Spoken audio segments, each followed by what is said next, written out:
touched it, you know, it really, usually very loud. It says push. Bless you. You didn't get that from me. I don't know. You came in, basically the power back. Well, I'll assume that she'll come up and. You look like you knew what you were doing. All these microphones are not plugged in. Oh. Or these aren't. Yeah, plug them in. Okay, they're all. Where are the, where are the? That's the thing. Oh, gotcha. Oh, here we go, Okay. Good work, man. They're not plugged in. That's all right.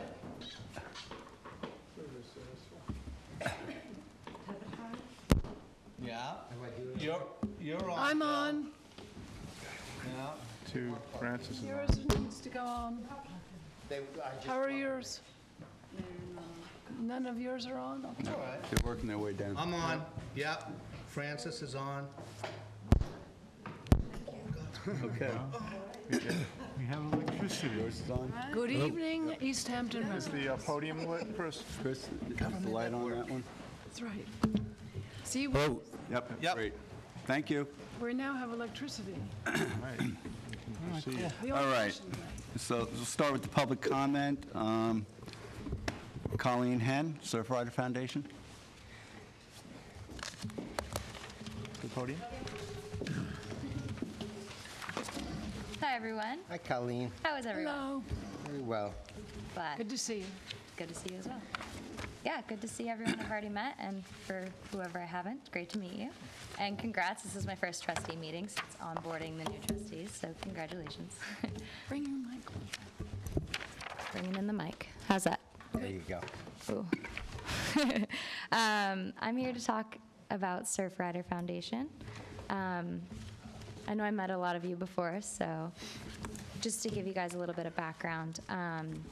Surfrider Foundation is a nonprofit, and the mission statement is dedicated to the protection and enjoyment of ocean waves and beaches. It's an international organization, but we're here within the Eastern Long Island chapter. The chapter has a number of programs and campaigns going on. We have programs addressing the issue of plastic pollution. We have a bustling beach cleanup program just this past week. A number of, I believe, 85 individuals cleaned up over 1,000 pounds just in Greenport at 67 Steps Beach, which was really cool. Yeah, it's really impressive. So that's one of our plastic programs. We also are addressing the issue of straws, plastic straws, and balloons moving forward. More on our clean water end, we have a program called Ocean Friendly Gardens, where we hope to reduce the impacts of urban runoff and increase the amount of permeable surface on our roadways and just in our infrastructure in general to reduce runoff so it doesn't hit the water. And then Blue Water Task Force is primarily what I'm here to speak with you all about. The Blue Water Task Force is a nationally run program. The purpose of the program is to empower citizen scientists, so people who wouldn't be engaged in science and everyday activities, to go out, test their water quality, so they know what's going on in at their favorite beaches at that point in time. That's kind of the bread and butter of our chapter out here. We test 50 sites locally in between East Quogue and Montauk. We're testing year-round, and our program is designed to augment the Suffolk County Department of Health's water testing program. So they will be testing beaches that are basically anywhere with a lifeguard, registered as bathing beaches, and we'll try to augment that sampling as much as we can.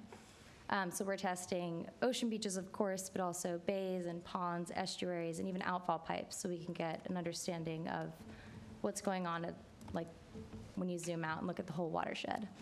Our local partners are CCOM, Concerned Citizens of Montauk, the Peconic Baykeeper, and also Dr. Chris Gobler's lab in Southampton. That's where we run our westernmost samples. Yeah, so we test for Enterococcus.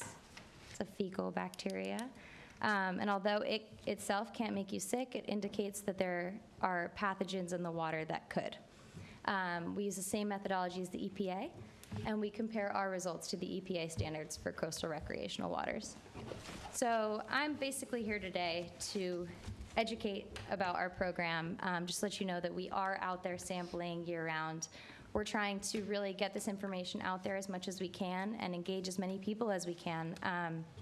We also do education programs. We've been going into schools and taking kids to beaches, but also it's really important for adults to get out there as well, just so you know our methodology and exactly what we do. So if you're all interested, we can, once it gets a little warmer out, we can go out and do a sampling demonstration at a local beach, just so you know how we sample. But yeah, we're really trying to just get our information out there so people know that we are out sampling, and we post all of our data online. Easiest way to get there is easternli.surfrider.org. That's our chapter's website. I'll give you all cards after I'm done speaking. That's the easiest way to get there. We try to send out all of the data in water quality alert emails, so whoever wants to be signed up for that, please let me know. And also we try to post it on social media as much as we can, because it's kind of the easiest way to get the message out there. But yeah, just here to start the conversation, open that door, and see if you all have any questions. Within East Hampton trustee waters, do you know approximately how many sites you're testing at this time?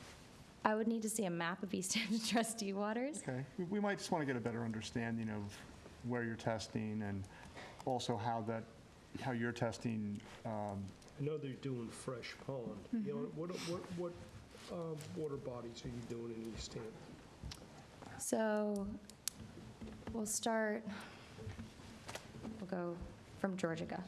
So we're sampling 4 areas within Georgica, Georgica Pond? 3 within the actual pond, and then the adjacent ocean site. We're testing 2 areas within East Hampton Village. I don't know if that's within your jurisdiction, but the duck pond. We're testing the village bioswale. We're testing the town pond in there. Fresh pond, the creek and the beach. We're testing 3 Mile Harbor, the head of the harbor, the end of Folkestone Drive, and then Settlers Landing.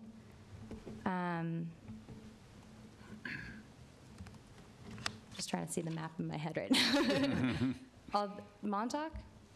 Yeah, You no? don't need to give us Montauk. Napeague Harbor, east and west sides. Good. I'll give you all a map, just in case I missed anything. Yeah. What about over northwest? Nothing yet northwest. Havens Beach? Yes, Havens Beach. Is that East Hampton? Yeah. Cool. Yep, Havens Beach. I subscribe to your water quality test, so I get it regularly. If you want me to send it to you, I can go Yeah. into my email and then you can see it. I'm on the list, too. Oh, you are? Oh, okay. Yeah, thank you. Colleen, you've always been real super helpful. The surf riders have been very helpful with all my beach cleanups from the very start, Thank you. years ago. And you've gotten more involved with me, and I appreciate everything the surf rider does, and that's why, I sponsored you this year. And I continue to do it again. And any way that I can help you on a trustee level or off a trustee level, Yeah, I'm I there for you. appreciate that. Yeah. Are all these sites that you just went over tested in the same lab? The sites I just did, yes, yes. And how many different labs do the testing for all your? There's all 2. your- So there's a lab within CCOM in Montauk, and then our westernmost samples are brought to Chris Gilbert's lab in Southampton. So how do you sort of coordinate the results from the 2 different labs? I mean, do you try to, I'm not sure how to explain this, but, sometimes different labs could have different results based on the methodologies they use and things like that. So is there an attempt to coordinate the results so that you're sure that what Gobler's lab did is the same as what your lab is doing? Yeah, so we use the same methodology as the EPA, and we're really good about kind of drilling that down. So every volunteer goes through a pretty rigid training process. So the methodology that we're using in Chris Gober's lab is identical to the one that's in CCOM. And then we post the data on the same website, because it's under the same name. That includes the collection methods. and- Everything. And are you only testing for the one compound, the Enterococcus? Yeah, right now we are, So and you're we're exploring the idea of testing for nitrates, nitrogen testing just in general. And we're really trying to get into source testing as well, as much like as we have the capacity for.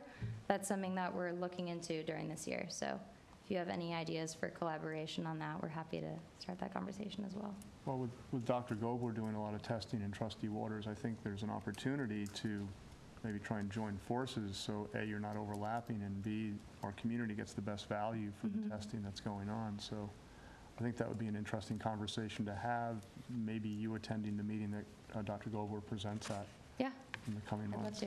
Yeah, that would be great. Thanks, Colleen. All right, thank you. Thanks, Colleen. Thank One you. last question. When is are you still going to offer the water testing classes for residents, for the public to sign Yeah. up for? Once it gets a little warmer, Okay. we'll schedule some for the spring. All right, good. Yeah, I missed it last year, so. yeah. We'll have a lot coming. Thank you so much. Thank I you. appreciate Great, it. thank you, Colleen. All right, Kim Barber, Long Island Shellfish Restoration Project. Am I able to present these slides? Sure. I can help you with that. I may have to ask you to get up front, sorry.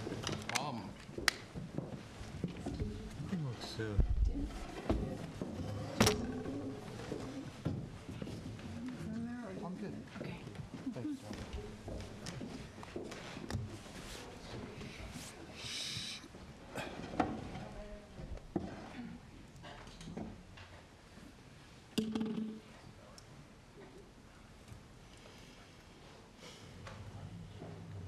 Will that whole thing raise up, Rick?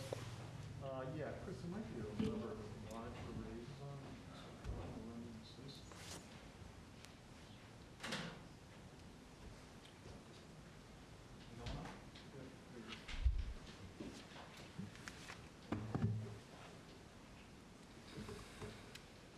It's funny, a unit like that, you have to raise it. crank it. Right? It's like the old fashioned. Couldn't throw a button somewhere on that thing? And a motor? Nobody has a remote. Yeah. Yeah, remote. Yeah, that is an option, I'm sure. Okay, we can slide it out. I think it's not in view now. We want to keep it on the camera, that's the tricky part. Oh, the beam. What do you want to go? Angle this way, but slide it over.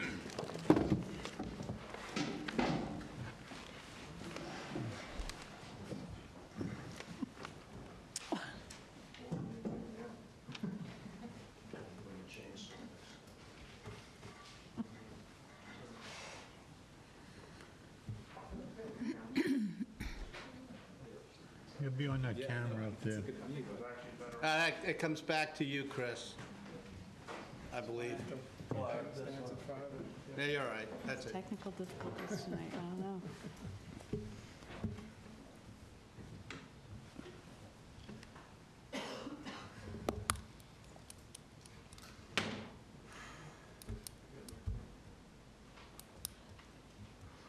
I think this thing was somebody's idea of job security, purchasing this thing.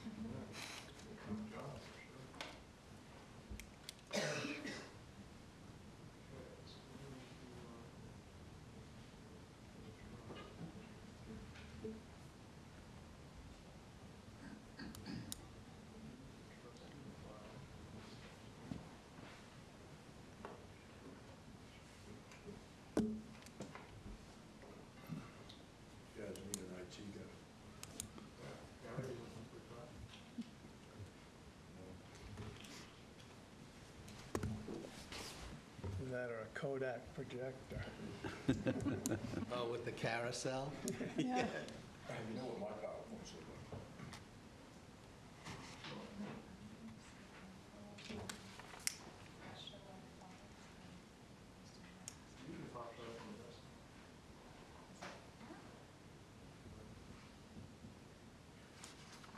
So this cowboy rides his horse into a bar. The bartender says, "What's with the long face?" entertainment.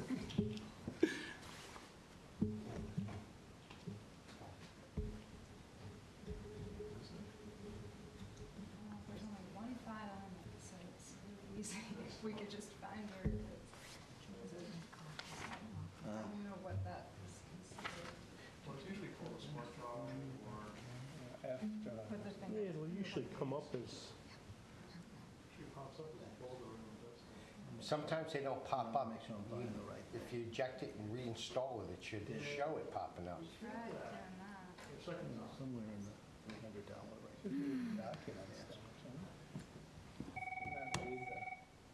Chip?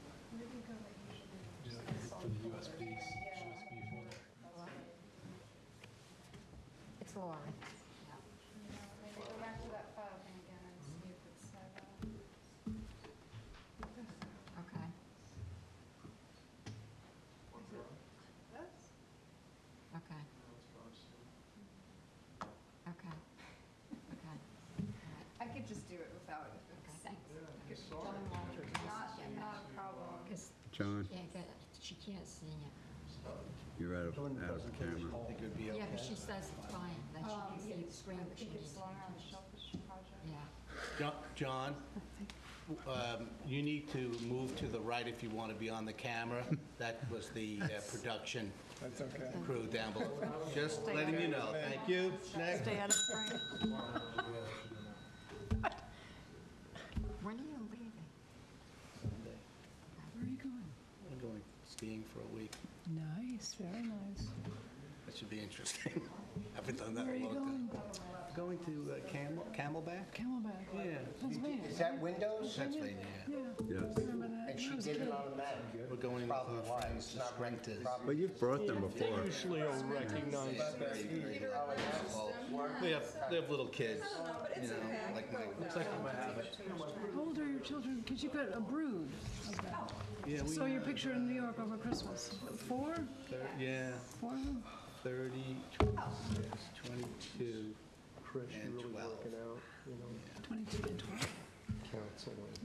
Yeah. The little one. Legal Baby thing Jesus. doesn't work out. The IT route? Okay, where's All right. Thank you. Okay. All right. Okay. Hi, everyone. I apologize about that again, sorry, but it will make it easier to kind of go through this project by looking at problem. that. Yes, so I'm Kim Barber. I know many of you, and for those newly elected, a pleasure to be here and great to meet you. I do a lot of the outreach for Cornell Cooperative Extension's marine program, so I'm here on a fairly regular basis trying to keep the board updated on what we have going on within the program that impacts East Hampton waters. And when it has to do directly with a project that we're doing that is in town waters, obviously we're seeking permission. In this case, we want to just introduce a project, a really great big effort we have on the horizon here, and just see if it's something that we could get the town involved in and get some of this work going in East Hampton town waters. So we're talking about the Long Island Shellfish Restoration Project. Okay, my first slide. Chris That's okay. Pickerel. Yeah, so Chris Pickerel is our Marine Program Director, so he got the photo op when Governor Cuomo was down here to announce this back in September. So Governor Cuomo made $10.4 million available from New York State funds to do a very large water quality shellfish restoration-based project happen throughout Long Island waters. We were lucky enough to receive $5.25 million of that, so it's been able to help us considerably increase our capacity because we have a really big role to fulfill as part of this project. We need to produce approximately 115 million hard clams and about 40 million oyster spat on shell, as we call them. So they're just oysters that are set on shell as substrate that we put out as oyster beds. So a big part of this also is to engage the community in the project itself, so working with community groups, doing stewardship and volunteer opportunities related to caring for the clams and ultimately seeding them, and then, of course, doing some school-based efforts as well. So I'm kind of leading up that aspect of the work, and our team of aquaculture specialists are hard at work making sure we deliver on the shellfish component. So a big part of what's going on as part of this, in order to increase our capacity to grow so many more million shellfish as part of this project, we've had the good fortune of being able to, as part of the budget, be able to put up a brand new state-of-the-art shellfish hatchery on our property out at Cedar Beach in Southwold, up on the North Fork. So it's kind of looking like this right now up there. We just put up a big Morton steel building next to an existing one that we had there, and that's going to house our huge expanded shellfish operation. We'll still be maintaining the smaller operation that we have currently going there, and that's going to help us transition this until this is ready, hopefully by this spring, to at least maybe do the second spawn in our new facility here. So we're anticipating it being completed in sometime this spring. Another aspect of this, to help us handle the capacity, we're engaging the Shinnecock Indian Nation. We've been doing a lot of work with them throughout the years, so they have infrastructure set up there to help us with the spat-on-shell aspect of the project, so they'll be helping us grow out that aspect of the project on the reservation, and involving them in just capacity training and them helping us scale up our efforts considerably.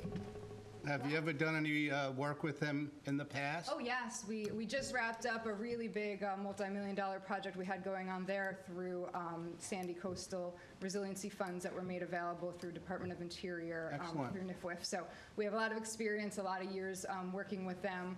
They've come up and cross-trained at our facility, and Kim Tetro, my colleague, does a lot of work on the reservation with them, setting up a brand new hatchery for them through that old project that we did with them. So yeah, it's really great to get them involved. They've been really good to work with. So as part of, we obviously have the hatchery operations happening, but phase 2 of this is the actual grow out of the shellfish. So once we've done our spawns and they're out of the downwellers and ready to be put in upwellers, we need to put out approximately 7 of these flupsies, we call them. They're floating upweller systems. So this is kind of what it looks like. We had in-kind resources kind of fabricate these specifically for this project. This is a system that we use, for all of our nursery areas, but we had to design a way to, really scale these up and produce them in-house, utilizing the resources we had, so we could put them out at various marinas and dock slips and private and public partners, and that's the great part of the project that I'll speak about in a little bit, the opportunity for engagement there. But it's really going to be important for us to get these out there, because at our facilities, there's no way we have enough space to grow out all of these shellfish. So it's a really great opportunity to get a lot of the municipalities and even private sector involved as well. So the current efforts underway as part of this, as you see, our hatchery's going up, but another big part of this was preparing to build all these flupsies. So we've had to work to collect these barrels that we utilize in that system. So that's where the shellfish are actually housed in the upweller system. We actually had to collect 765 of these 55-gallon plastic barrels here in order to complete that fabrication process that we're doing. And we were lucky enough to work with a lot of local marinas. Association of Marine Industries was really instrumental in helping us get the word out to all the local marinas, and then we mobilized our team to go pick these up and store them. So it's been a pretty big undertaking just getting barrels. We haven't even spawned shellfish yet. So it was really great. Locally, we had Seacoast Enterprises, 3 Mile Harbor Marina there, helping us. I think we got about 25 from you guys, and again, marinas throughout, everywhere from Long Beach up west to Montauk. We really had a lot of great, marinas coming through for us and helping us collect these barrels. So kind of going on, in addition to the barrel collection, we've been collecting brood stock that we'll use to in our hatchery to create the shellfish that we need to as part of this project. So In order to increase genetic diversity, we collected clams from 18 of the New York State shellfish harvest areas. So those guys are conditioning in our shellfish hatchery now, and the first spawn we hope to get going on or about March 1st. You mean they're making babies?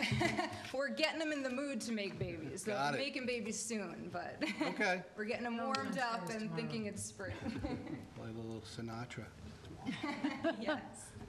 Edible East End did a very funny article with us and our SPAT program talking about Q, the Barry White, and it was a whole story. It always, around Valentine's Day is when the whole process kind of starts. So getting back to the project, once we have these flupsies, we're now trying to figure out the best nursery site selection. So we're going through, and really we have this giant Excel sheet of every private and public marina, basically on Long Island. This is happening from Oyster Bay and Hempstead out to Montauk and Greenport. So we want to try to get a good selection of sites going throughout Long Island. So we're prioritizing these sites based on where our experts know that the water quality conditions are such that it will be favorable for growing. Obviously, we want these guys to get as big as possible before we seed them out in about November or so. So once we have these nursery sites deployed, we're hiring, job creation was part of this grant as well, so we'll be hiring a whole team of technicians that their one duty will be, clam care basically, so they'll be circulating throughout Long Island, going to these sites at least once a week to do maintenance and counts and collect the data that we need, care for the clams, size them out, make sure they're happy. But as part of that, there's a lot of volunteer opportunities too. So we hope to get the public involved specifically with the marinas that we work with. It's really kind of important for these flupsies to be checked on once a day just to make sure power is still going to them, make sure they weren't vandalized or okay in a storm system or whatever might happen. So, we really need these site hosts to be the eyes and ears for us because we can't be out there every single day at every single one of these sites. So we really want, partners to be engaged in this.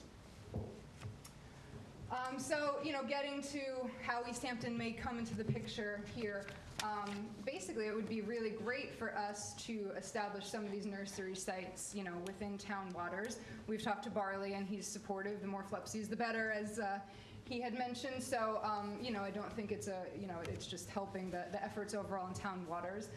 I do have to note that, unfortunately, all the receiving areas that are the shellfish sanctuaries have been pretty much decided on by the governor's office, and there's not a receiving area at this time in East Hampton, so these shellfish that would be grown out would have to go to their designated areas as part of the project. But there's a lot of value added in the meantime if, we're doing the work in East Hampton. I could, leverage the funds to have my team out in East Hampton schools and working with East Hampton community groups doing some of these, more stewardship-based opportunities. So, and let alone, there's still shellfish in your water growing up, and they are filtering while they're still juvenile.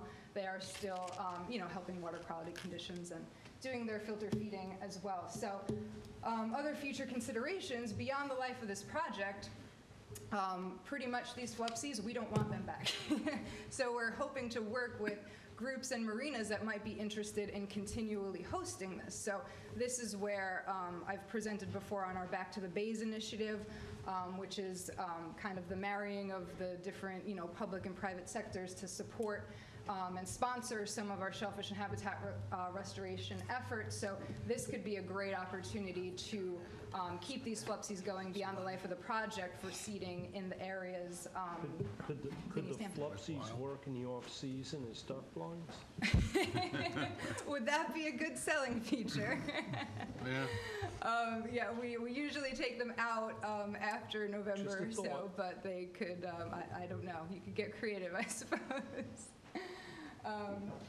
But yeah, so, that's something to just, keep in mind that while, the shellfish themselves would have to be relocated to their spawner sanctuaries under this project, the project ends in December 2019. So starting in 2020, it could be something that could help bolster East Hampton Town's, already existing great shellfish efforts and, be another way to keep continuing getting some of these shellfish back to our bays. So I think that is where we end it.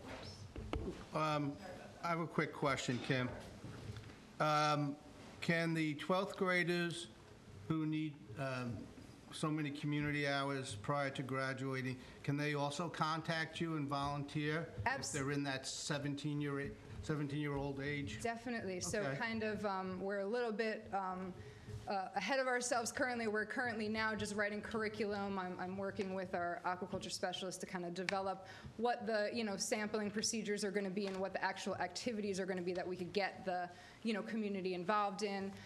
If we could find a couple of sites within East Hampton that have good public access, that would be good too. If these, nursery site hosts are willing to, entertain school groups coming through, they're going to have to, allow for our staff to go out there and do their thing, maintaining the systems and the shellfish. But, that would be really great to have, some of these sites host some real, on-site fieldwork training. There's also mechanisms. We were talking about ways to actually bring subsets of the samples into the classroom. So for, sometimes it's a burden to get classrooms, transportation to different places. So there's a lot we could do, bringing the science to them as well. So I think it could be a really great hands-on experience. And provided we have, at least one or two of these nurseries going in East Hampton, we could certainly do the education and outreach out here as well.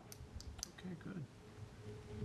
Could I just, when we were at the hatchery, we tried to use get some high school help. And one of the problems that you kind of run into, though, is high school ends in June and starts again in September, and most of this kind of work is June, July, and August. Okay. That's a good point, yeah. But we might be overwintering a subset of the seeds if from the second or third spawn if they aren't big enough. So we might have stuff back in the water early enough, for next spring. So we could certainly work around that. But if there's groups that, need hours or community service, we're happy to work with them. But that's always a challenge. And certainly those that are interested in getting careers or going to school for this type of work, it sounds like it'd be a lot of fun. Yeah, absolutely. And the whole idea is, we have a volunteer coordinator that's going to be, the role of that position is to create opportunities for engagement. So many times, and Barley included, we're all, busy producing and doing what we have to do that we don't always have, the time or resources to do extensive education and outreach. But that's the beauty of this project is we will be able to do a fair amount of that and devote the time it takes to, getting people involved, takes time while it's, useful as well. It also takes a lot of time to organize and figure out. But I'm confident we could deliver something really great in East Hampton, provided we could locate a couple of sites to put some of these flupsies out. Are you basically collecting wild stock, brood stock? Exactly, yeah. So we worked with a lot of baymen, throughout Long Island, and actually just got tagged shellfish and, tried to get representation from a lot of the different growing areas, specifically ones that were close to where some of these receiving areas are going to be. Yeah, I guess so for the next step, if there's initial interest, as we kind of go through our site selection process, and we've also, had marinas contacting us that are interested in being involved and want to, host these. So, at a subsequent meeting, once we have a couple of proposed actual sites in mind, I'd be happy to come back and hopefully get the approval to be growing these shellfish in your waters. On that point, I guess, how closely are you working with Barley to identify these sites so they don't sort of overlap with what? Very close. We have a great relationship with him. We've always had with East Hampton Hatchery, I feel. And him and Chris Pickerel talked at length. And it seems like everything's great. He was, really supportive, and we obviously don't want to step on any toes, duplicate efforts. We only want to do something that's going to help enhance things. So, we're happy to let Barley take the lead as far as, what he or getting his initial approval. And that will go into our site selection kind of screening as we try to find a couple of sites within East Hampton. We'll make sure that we actively engage him. Kim, do you have any updates on the eelgrass project in that field? I do. So I didn't want to sit up here all night, and so I'd love to come back and present more in depth about that, because we are still compiling our data. But we were able to do the submarine groundwater discharge study in Napeague late summer. And that, just to catch everyone else up, we were interested in looking at areas that are heavily fed by groundwater seepage and seeing if that could be the difference between eelgrass surviving and not surviving as our waters get a little bit warmer. So we wanted to do a pilot study looking at a couple transects, trying to identify where the groundwater was coming through. This also has shellfish implications. Barley was interested in some of the areas, we might be able to do some more oyster beds, back in areas that we wouldn't necessarily try in the past. So anyway, it has multiple uses, but for the purposes of what we were specifically looking for was to find areas to plant eelgrass within Napeague. So we ended up planting at 4 sites, all on the eastern side there. And it was all areas that were kind of in the vicinity of where eelgrass was growing, but there was no current eelgrass existing. But we lined it up to where we were getting those high flows of the groundwater seepage. We put out 25 discs of our test plantings at each site, so just a small subset to just see, and we'll be interested to get our boats back in the water and see how it overwintered and see how it did. And again, I'd be happy to report, hopefully, that we had good success and our theory worked. If not, what the next steps are going to be. But we're anticipating additional funds from NIFWIF coming down to support more eelgrass restoration work, so that was why we had prioritized doing this project, and we got a lot of community support to do it in order to identify these areas so it could hopefully be a receiving area for future restoration funds that come down. So, but we will produce all of our data and a nice little report to you all shortly. I have one more question. Sure. Are you folks strapped for cash from time to time? Of course. You fundraise? Yes, we do. Okay. I think you guys are doing an awesome job. Oh, thank you. And I look forward to talking to my colleagues. Maybe we could do something for you if you had a program where we could buy the bags, whatever. I love that. Yes, definitely. To offset and to also, give some positive exposure for us as well. I appreciate Yeah. that. We're really trying to rebuild our South Fork education efforts too. We just lost our educator that was primarily doing for the past 15 years the education out here. So we're trying to figure out a strategy to keep things going, renegotiating our current agreement with the East Hampton Historical Society to hopefully continue operating out of the East Hampton Marine Museum. So there's a lot of connections we have to East Hampton, and we appreciate that. And again, resources is a limiting factor in a lot of different ways. So the more we have, the more we could do. So I appreciate that. Sure. Good. I'm not alone. I know all my colleagues. We've spoken, and we feel that you guys do a great job. Oh, thank you. So yeah, I'll be taking you up on that. Please so do. Maybe we could have a meeting of the minds and see what we Okay. can maybe get going. Good. All right. Thank you. Okay. Thank you very all. much. Thank you. Thank you. Computer here. Oh gosh, I can't forget that. We ended up. I want to do something for them. Kim, I have one question. Sure. The 765 miles, I know Jack reached out to the city about them too, but Yeah. you require most of them from marinas? Yes. I'm just curious, what will they utilize for prior? To hold various different fluids and cleaning agents and things. We've been using these barrels for a very long time. Is it both? I mean, we use. Yeah, both in the- different chemicals. We adequately, clean them out. I mean, I know truck washing, we use them in my industry as well, but I was just, that's a lot of barrels in the marina. I just was Yes. curious what they contain. I think it was, I'm honestly not sure, but A lot of those barrels contain juice concentrate. We bought barrels at the hatchery a lot. And there's places in Brooklyn you can buy them. No, this is just on pure curiosity. I believe, some of it did involve, boat cleaning or winterizing issue because that was, we were in a rush towards the end of the For boating storage, I season. mean, they would use it for net storage, and I have a few of my own. I was just curious if the marine industry actually procured whatever in them. The quantity of 700 barrels was like. Yeah, across the island, but yeah, they were all from marina operations. So. And more importantly, what they're buying, if they're storing it in marinas, what does it contain? And where they're washing them out? Just some bells on it. Yeah, I'm not in the marina business, but I know we've been using these barrels for years, not at this scale, but it's never Yeah, once you impacted put the bung back in, shellfish. they're safe when just some. I know if you buy the barrels, Gary, they're sold washed. Yes. So, and as far as I understood from the places that we bought them from, they were mostly juice concentrate. I also know from being in the aerospace industry that there's some sketchy stuff that shows up. Just curious. Yes, well, I hope that wasn't the case, and I'm sure that. Buy the good barrel. Here at the parking lot not too long ago with some bags, so I Yeah. was, some flags. Yes, no, I appreciate your concern. I could get back to you with a more definitive response. Wash them good. Absolutely, we will. Make sure that Juice concentrate as in real juice? You have to ask John. Juice concentrate. Really? Oh, Okay, so- thank you, Kim. okay. Does anybody on the board object if we jump right over to harbor management? Nope. Okay. Rick? Gary is on the sign up. Oh, wait a minute. Wait a minute. Hold on 1 second. Gary, did you want to speak? well, You could speak after. that depends. I signed in to speak about the website, and then when I got the agenda, I see it's an agenda item. Yeah, we're going to talk about it. I'd like to maybe let you talk about it. Okay. Maybe but then I also assume to see Deepwater as whole business, and I don't see it at all.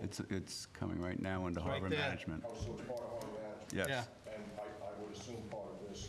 Yeah. This is what we're addressing. So I'll wait till you speak, and then I'll speak. Sounds good. Thank you, Gary. Good evening, ladies and gentlemen. My name is Rick Drew. The East Hampton Town Trustees have been holding research meetings on the proposed Deepwater Wind Farm South Fork for the past 9 months. We have covered areas of the project ranging from the offshore wind area lease site to the transmission cable route to the proposed landing sites along the Napeague Stretch and Wainscott's Beach Lane. In addition, we have passionately challenged any potential impacts to our local marine environment and related marine species. While we have been successful in establishing a baseline for the project, specifics on the project such as a turbine siting plan, transmission cable specs, EMF studies, landing site construction plans, and potential environmental impacts are lacking. The inability of the Deepwater Wind Management Team to secure and agree upon a fisheries representative or representatives and move forward on recommended BOEM best practices is also concerning. We do understand that New York State, via mandates from the governor's office on down through our own East Hampton Town Board, that there is a great deal of political will behind the Deepwater Wind South Fork project.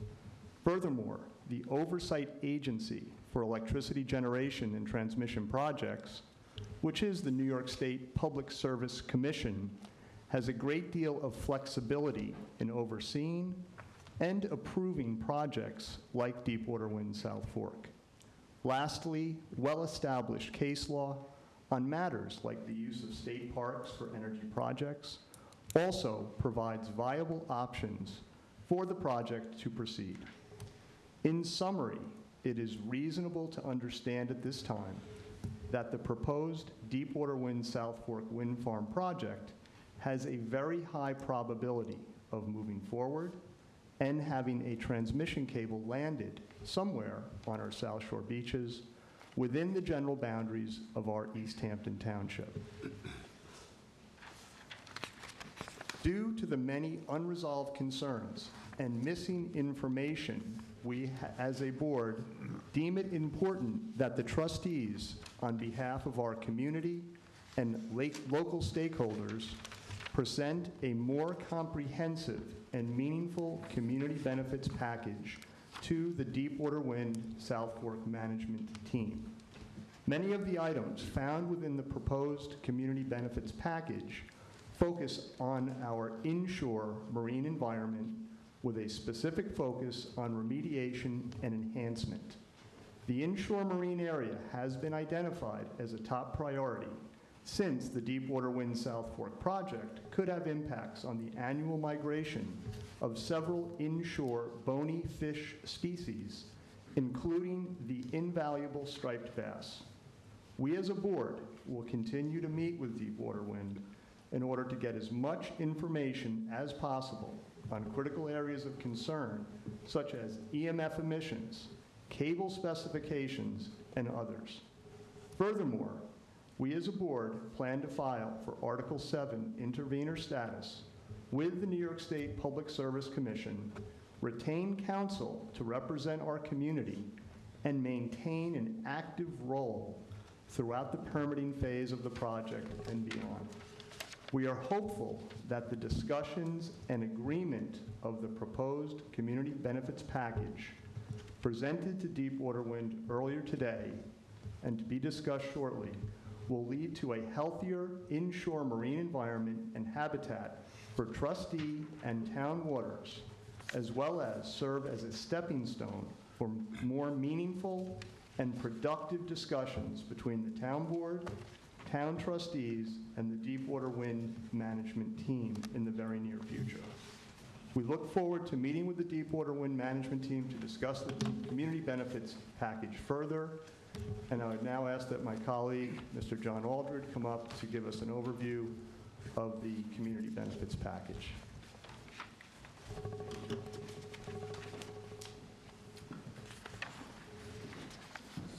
So this is our list of what we feel is a more complete listing of community benefits.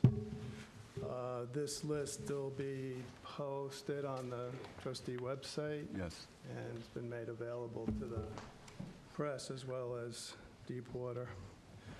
So number one, an operations maintenance facility for the farm would be established in Montauk and operated for the life of the project. This is something they've offered and we feel is a good step.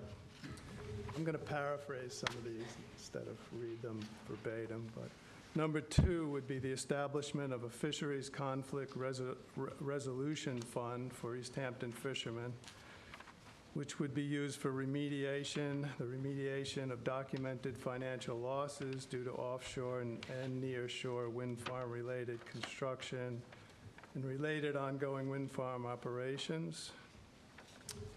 It would furthermore be used to support the unintended conflicts of use between wind farm operations and fishing activities in traditional fishing grounds. Number three would be the establishment of a town trustee fisheries resource assistance fund. The trustees would administer this effort. This would have the ability to directly address fisheries resource enhancement efforts in town waters, as well as social and economic aspects of concern to the local fishing community.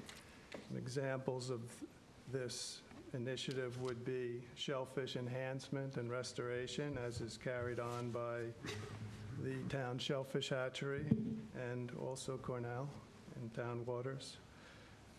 Fisheries, another example would be fisheries research into matters such as winter flounder and perhaps alewife restoration. Breeding behavior, habitat requirements of locally sourced organisms may be undertaken. For example, there's been interest lately in breeding areas of the horseshoe crab. Third example would be the socioeconomics of the fishery, something that's been called for by some East End baymen. This fishery in the East End, Long Island in general, is made up of disparate communities.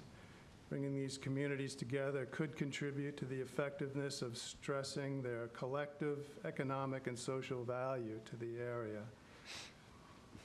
Contribution to socioeconomic studies of local fisheries and the possible development of an East End Fisheries Consortium are possible outcomes. Number four, the larger number 4 point would be the establishment of an East Hampton Town Trustee Aquatic Environmental Improvement Fund. This will be a sort of a catchphrase term for example, shellfish-based environmental improvement and education. This would encompass things like expanding the oyster gardening programs that are carried out in town by our town hatchery in cooperation with the trustees. Another one would be aquaculture-based environmental remediation projects. These are sort of projects that could be carried out by Shellfish hatchery over and above their normal seeding programs, which would include things like oyster reefs and cultivation of rib mussels, both of these possibly for not only enhancement of the fishery, but also as a bulwark against increased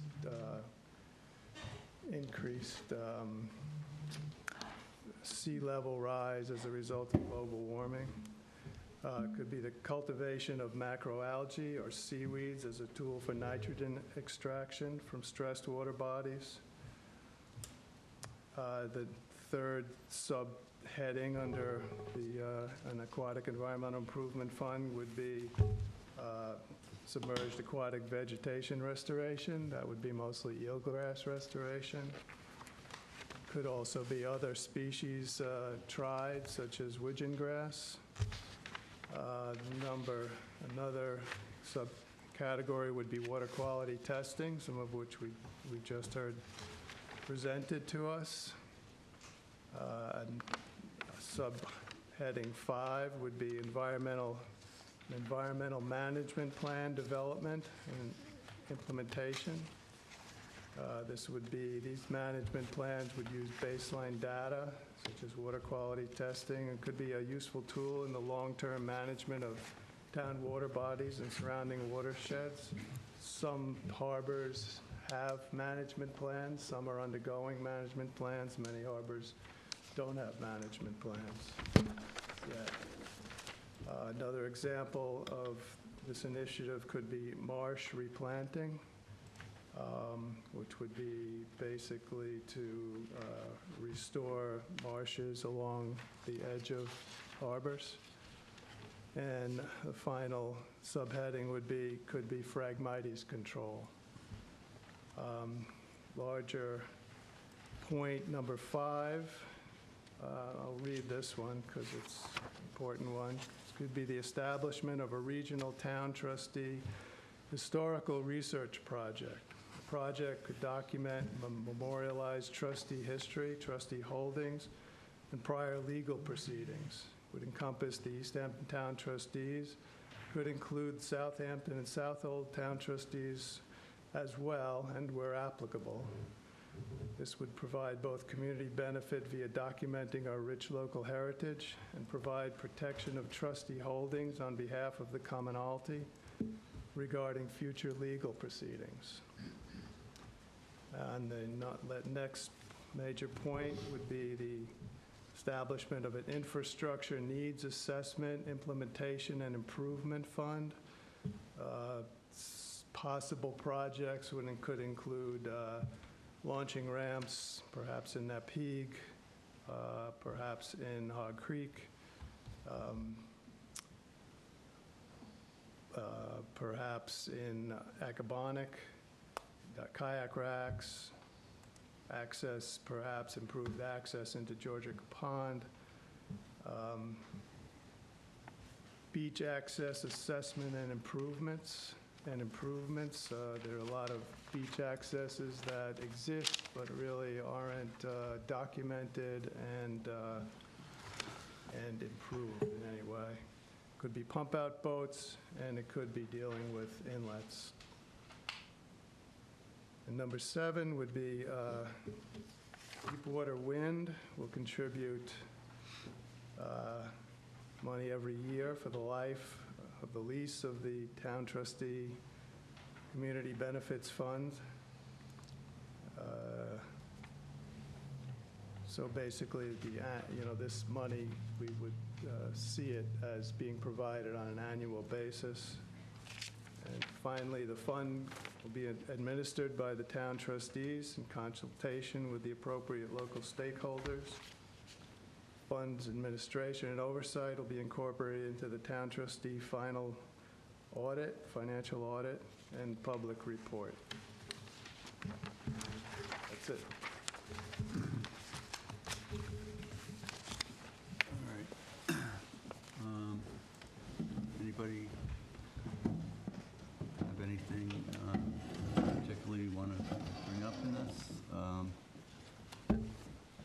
Would you like to help us explain how we got to this point, Tony? Come up, please come up to the podium. Anthony, announce yourself. Yeah, Anthony Tohill, our special counsel. Under state law that was enacted in 1970, which is a very long time ago, given the subject that we're speaking about here this evening, whenever a company such as Deepwater proposes a project such as this project, and that's what I meant when I said 1970, because in 1970, I don't think a windmill farm 30 miles south of Montauk was in anybody's mind up in Albany on the state legislature. But nonetheless, the state legislature created an article to the public service law known as Article 7. Article 7 is a very actively used article of the public service law. It involves any transmission of power under a body of water, whether it's the Hudson River, the Long Island Sound, or in this case now, the Atlantic Ocean. It requires that the proponent, in this case Deepwater, consult with the local government and the local stakeholders, and that there be some understanding reached prior to the submission of a formal application to the PSC with respect to community benefits. Excuse me, Tony, could you speak into the mic a little? Oh, sorry. So that what John read is exactly what Article 7 understands is a process that's beginning here right now, tonight, where there must be dialogue between the trustees as stakeholders here in the town and Deepwater with respect to these various community benefits that, as John indicated near the end of his presentation, would extend over the entire life of the wind farm out in the ocean, 20 or even more years, so that there would be monies spent throughout that time. In some parts, the community benefits package that John described is completely new in the sense that it has not been the subject of public discussion ever before. But in other respects, if you look at the LWRP that has been approved some years back by the town board, many of these projects, a number of these projects, are in the LWRP, so that they're not something that has not been discussed or vetted or understood to be beneficial to the town in the past. So that's the entire reason for this happening.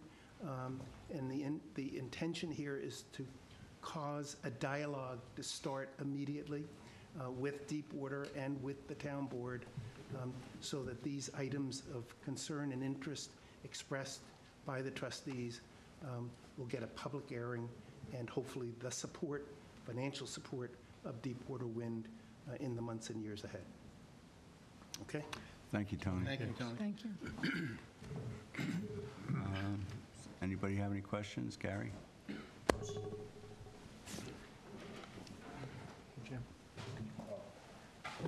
I'm not prepared for this, but I pretty much got the gist of it. I'm curious, though. I was at your last meeting on the 22nd, I believe, here. I heard mention from Francis that Wednesday, which would have been 24th, you were going to be speaking with special counsel in regards to Article 7. Is that the meeting where this was produced? Because this proposal is news to me and the stakeholders that I represent, the Bayman, the 35 people listed We're in the presenting it treaties. tonight. We've been working on this for a number of weeks, trying to understand where we are in this situation. and Well, why was how it to never, best I'm deal just with it. questioning why was it never mentioned that a proposal such as this was being developed? When was this developed? Community benefits were originally introduced. No, I understand the dialogue community in benefits. I'm December. about as familiar with this project as anybody in this room, I guarantee you. I know about the community benefits project that was proposed by Deepwater Wind. This is an expanded version, and there's a lot of good elements in here. I'm just questioning where did it come from? It didn't This is fall a out of the counter- sky. Gary, it's a counter proposal to what Deepwater Wind But when offered was it us. developed? It has Over the elements. entire time of these meetings and sessions, as we've learned what the project is and what we can do with it, or how we can work around it. I just question the process that What's the question? I question the process as to where these proposals came from between the meeting that we had 2 weeks ago and this meeting. It was never just... We don't just sit here at these public meetings and work on this. We are working other times. At what venue? At what meetings?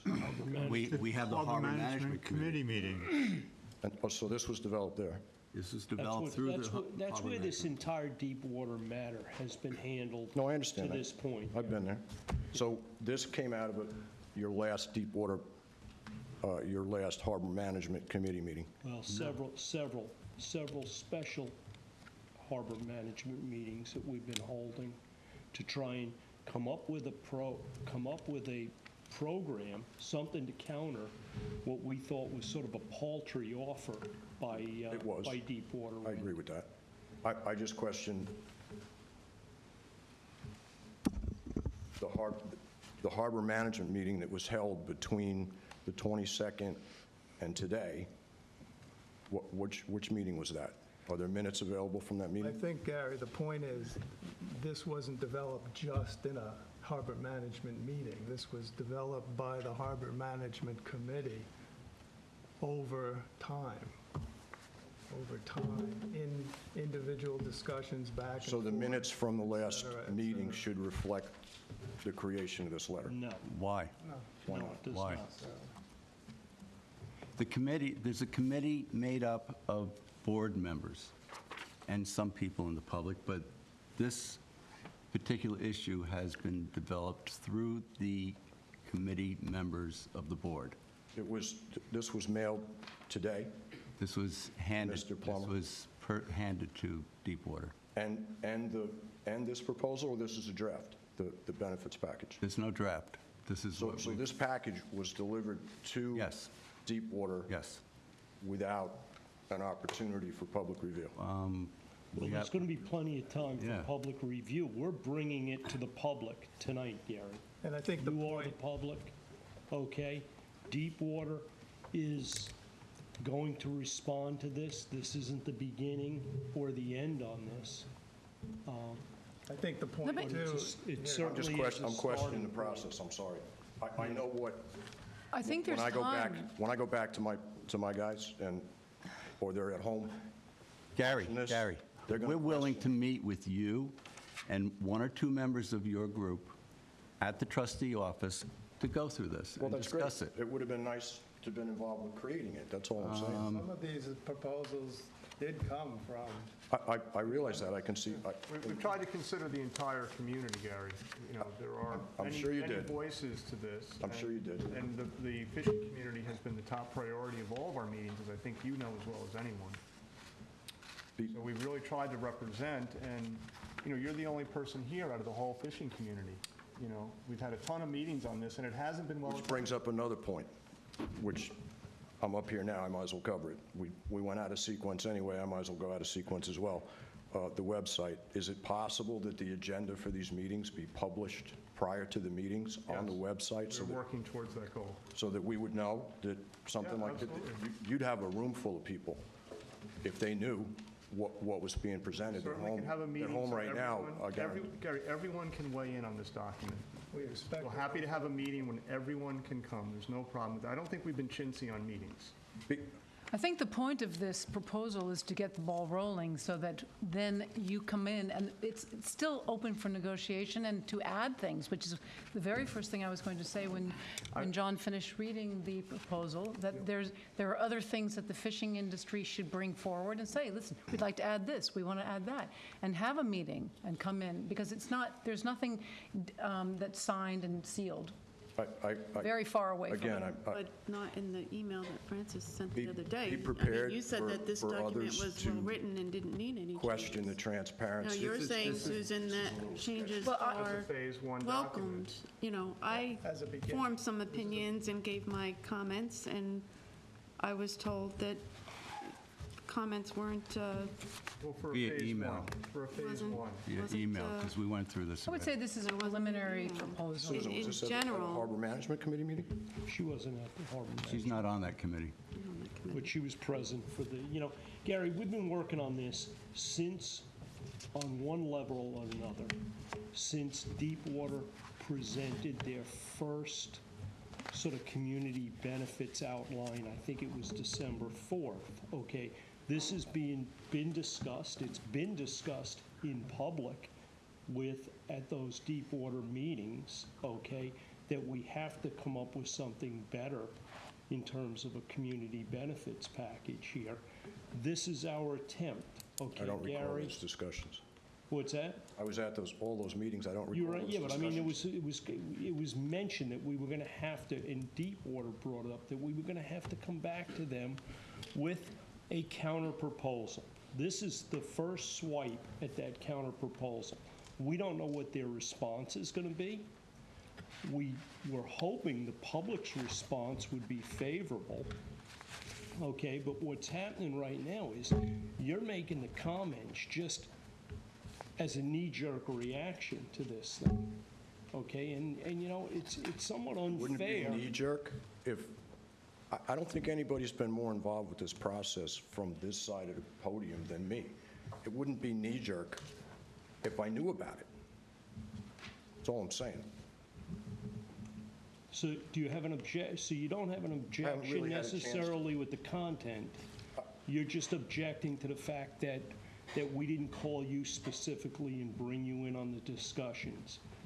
That the public, not just me, that the public Well, this is our, was unaware that This this is was the point going at to which be we're bringing presented. the public I asked at the last meeting and at the meeting before that what the schedule was going to be for discussions regarding Deepwater, and at the last meeting, it was decided that there was going to be, we had to talk about what the process was going to be. Was there going to be an application that included the natural resource? I was here. We talked about all that.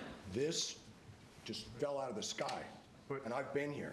Gary, So be prepared. This predated those discussions. The community benefits package is part of the overall process. It doesn't preclude or eliminate anything else that we talked about, but there are, informations that we discussed tonight that, I think led the board to feel that this is an appropriate step to give them a response. We need to have a better dialogue. You need to have better transparency. I've been Gary, I've been very, Gary, transparent with you, Gary. Who asked you to write your letter? really. Who asked you to write your stakeholder letter? I'm sorry. No, excuse me, who asked you to write your stakeholder letter? That's great, Rick. Who That's did? great. Would you acknowledge the question? That's great. You asked me To write the letter, and you to said you would. provide something in writing, which I did. Great. On that's behalf very of the helpful. stakeholders. It was very helpful. It would have been Did a very good job. helpful if the rest of the fishing community was aware that you were going to be This is delivering this to Deepwater And everyone now is. And if everyone wants to weigh in, after the fact. Gary, there's a lot of work to be done. This project is I don't mean to still- be, Let's move on. excuse me, because I'm yeah, really- yeah, I was just going to say, this is becoming repetitive. It is. And you've I made my point. you made your point. Let's move on. Well, I just want to Okay. say that I think the confusion lies in the fact that the meetings that we held on January 24th and February 7th were put out as a memorandum as an executive session, when in fact they were not executive session, and the public could and should have been there. And I think that's Gary's point. No, the public should not have been there. I disagree. The public cannot be involved in every single meeting that we have. We cannot do business when you have 20 people all piping in. What is public, Okay. Mr. Attorney? Gary, did you have What is something it else you public? wanted to No, share? I want to ask. Let me ask you What does something. open meetings If- law if- say in regards to that? Well, there's open meetings and there's executive sessions. So Was this an executive session? It can be considered executive session. It was not. I think. So it was an open meeting that the public should have been aware of? it was The public posted- was made it aware. posted to all the outlets to let the public know. But it was made aware of as an executive session. So I think the confusion there was that the public probably maybe thought that that they were not entitled to be involved in an executive session, so therefore they weren't there. Okay, this can think lead... that's where the This confusion- can lead to litigation, and we were meeting with our special counsel. So, yes, we held it as an executive session. The purpose of Now, the meeting... there is some question as to... We did not Whether hold or it as not- an executive session. Susan, That's his point. excuse me, let me interject for a minute. What? No, wait a minute, Okay. Francis. We have a gentleman here that wants to address us. He'll do so and sit down. Can we hold that portion until he's done? So he's not standing there? No, I just think I'm just trying to make a point that I that's where understand. the confusion lies. That's Right. not where the Okay. confusion lies. That's not I where it appreciate your lies. input, Gary. Go ahead. Can I just, these meetings were held specifically to bring the new members of the board up to speed Which meetings? with counsel on the legal issues that have arisen on many things. The executive sessions? Yes. Those, So New- this came, the- what you're saying is this came out of executive session? No, yeah. we did not have an executive session. A motion was not made to go into executive session. We did not have an executive There's a session. record of when, maybe Is- not the content, but is a record of anybody- when executive sessions are held? Listening? Is that Should available? be. We announce, all the meetings are announced. We send notice to the newspapers, it's posted with the town clerk. Okay. We made arrangements for special counsel to attend these meetings Okay. in order to, I've had my say, I'll follow up on it some more and see if, That's fine. maybe I'm wrong. this is I all don't think so, but maybe potential I'm wrong. litigation. You know what I think is most important is that we're all trying to work together to get the Most best situation for our community. If Deepwater Wind is coming into our community. Well, that is the point. We're The point of starting these meetings, with- Gary, wasn't necessarily to bring Deepwater into our discussions about what we felt No, this understandable. community needed. I understand that. So a certain level of privacy Understandable. was, we thought, called for here. Oh. Okay? It's not like this is not transparent. It's not like any of the consequences of our discussions has not been presented to the community. And Gary, as a part of this community, you certainly, and the rest of the community, will have an opportunity to weigh in on that document that was prepared, as well as Deepwater. We have no idea what their response is going to be to this document, okay? We have been in communication with our town board as to the directions we were headed here, but I don't think it's appropriate, Gary, to include the public in every single step of the That's what executive session is for. I completely of our understand that. decision-making I understand that. process, when the results of those meetings, if they are blabbed all over town, what it does do is it certainly erodes our ability to negotiate what could be termed a good arrangement with this applicant. Just understand the stakeholders that I represent and a huge segment of this community are still of the belief that this project was embraced, your words as a matter of fact, was embraced by our town board without our knowledge. There was never a public referendum as to whether or not we wanted a wind farm cable to come to our town. It was all done outside of the public eye, if you will. And And Gary, this- and Gary, what board brought that to the public's eye? And this is a little bit of deja vu. I know what I'm going to face with the people that are hearing that this got delivered, and especially me being their representative and being as involved as anyone, had no knowledge. So if the fact that this was going to be on the agenda, if this was on the agenda, which was on the website, which I may have been able to access, I may have been able to at least, maybe stop by the office or make a phone call and ask to get a copy and take it to the people that I represent and let them review it. That hasn't happened, so I'll have to review it further, and I'll be back there's Okay. plenty of opportunity to do that. This is just a step. It's just a This little is bit of a step. shock. This is, That's Step.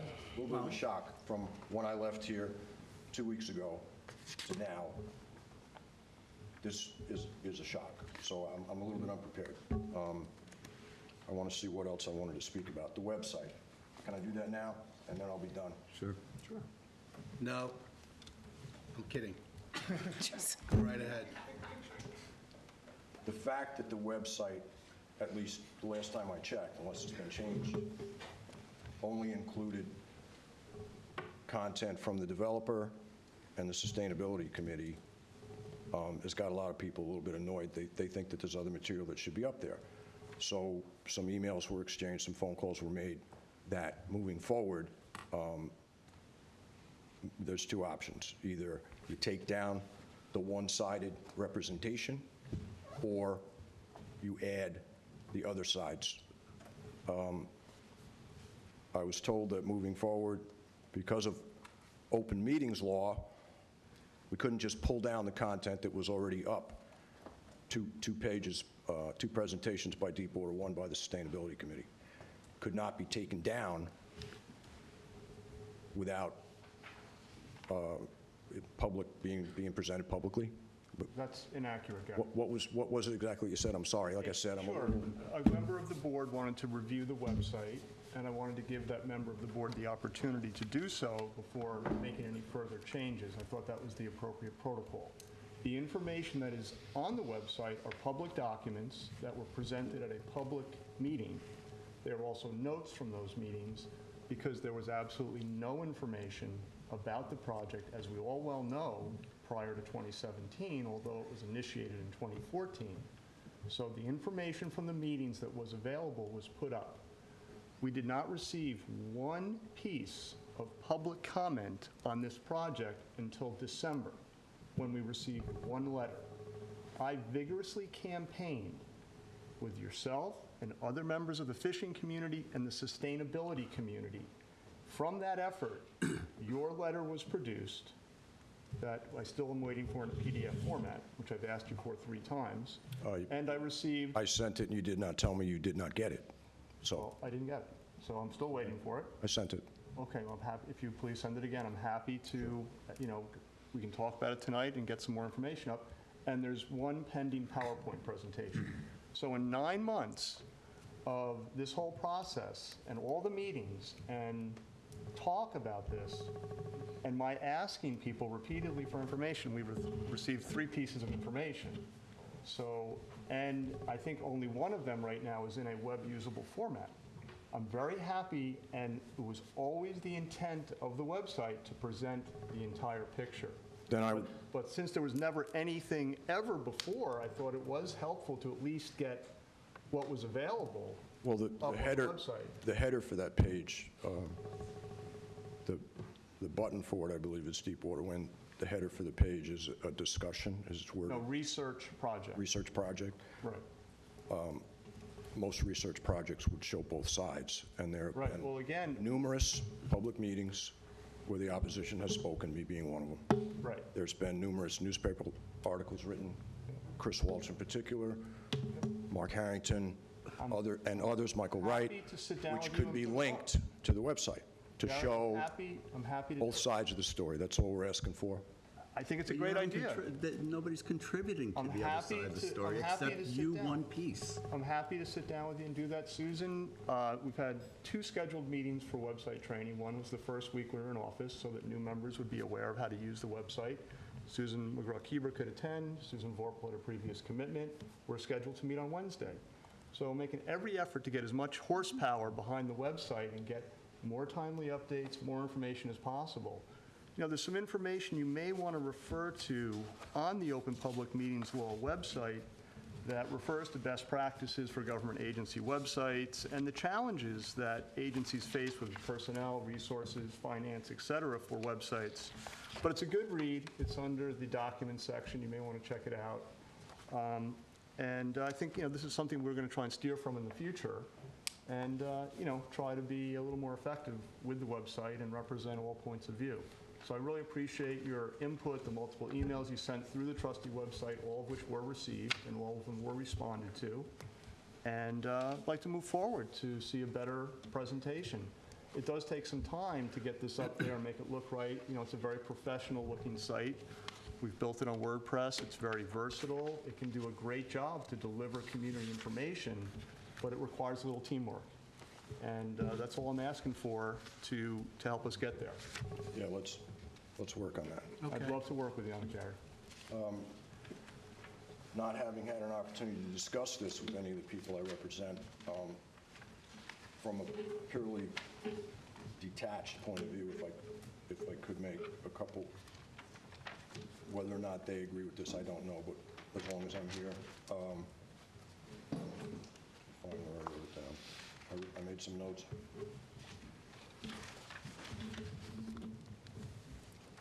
The establishment of infrastructure. If you remember, I spoke at one of the board meetings, and I remember addressing Bill, Mr. Taylor.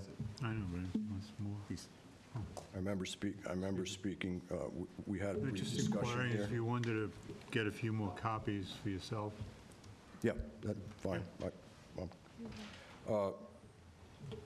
Some of these infrastructure recommendations, first of all, in briefly reviewing this, the potential impact with the proposed cable landing at Wainscott for the inshore fishery, which is who I'm representing and what the document I produced was about. There's great points in here, and there are some that are taken from what we had brought up, the socioeconomic study, the lack of data. But the impacts to Wainscott, the community of Wainscott, if you agree to an easement at Wainscott has, the issues at Wainscott are this, or including the community, not just the fishery. Wainscott has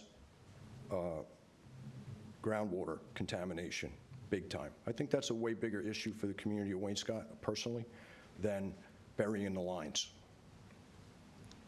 I don't know how the Wainscott CAC feels about that, and that's really not part of what the trustees, I guess, would propose as a benefits package. But the other two issues for the community of Wainscott are the water quality of Georgia Pond, which is a trustee issue, and the impact to the fishery, which is our issue.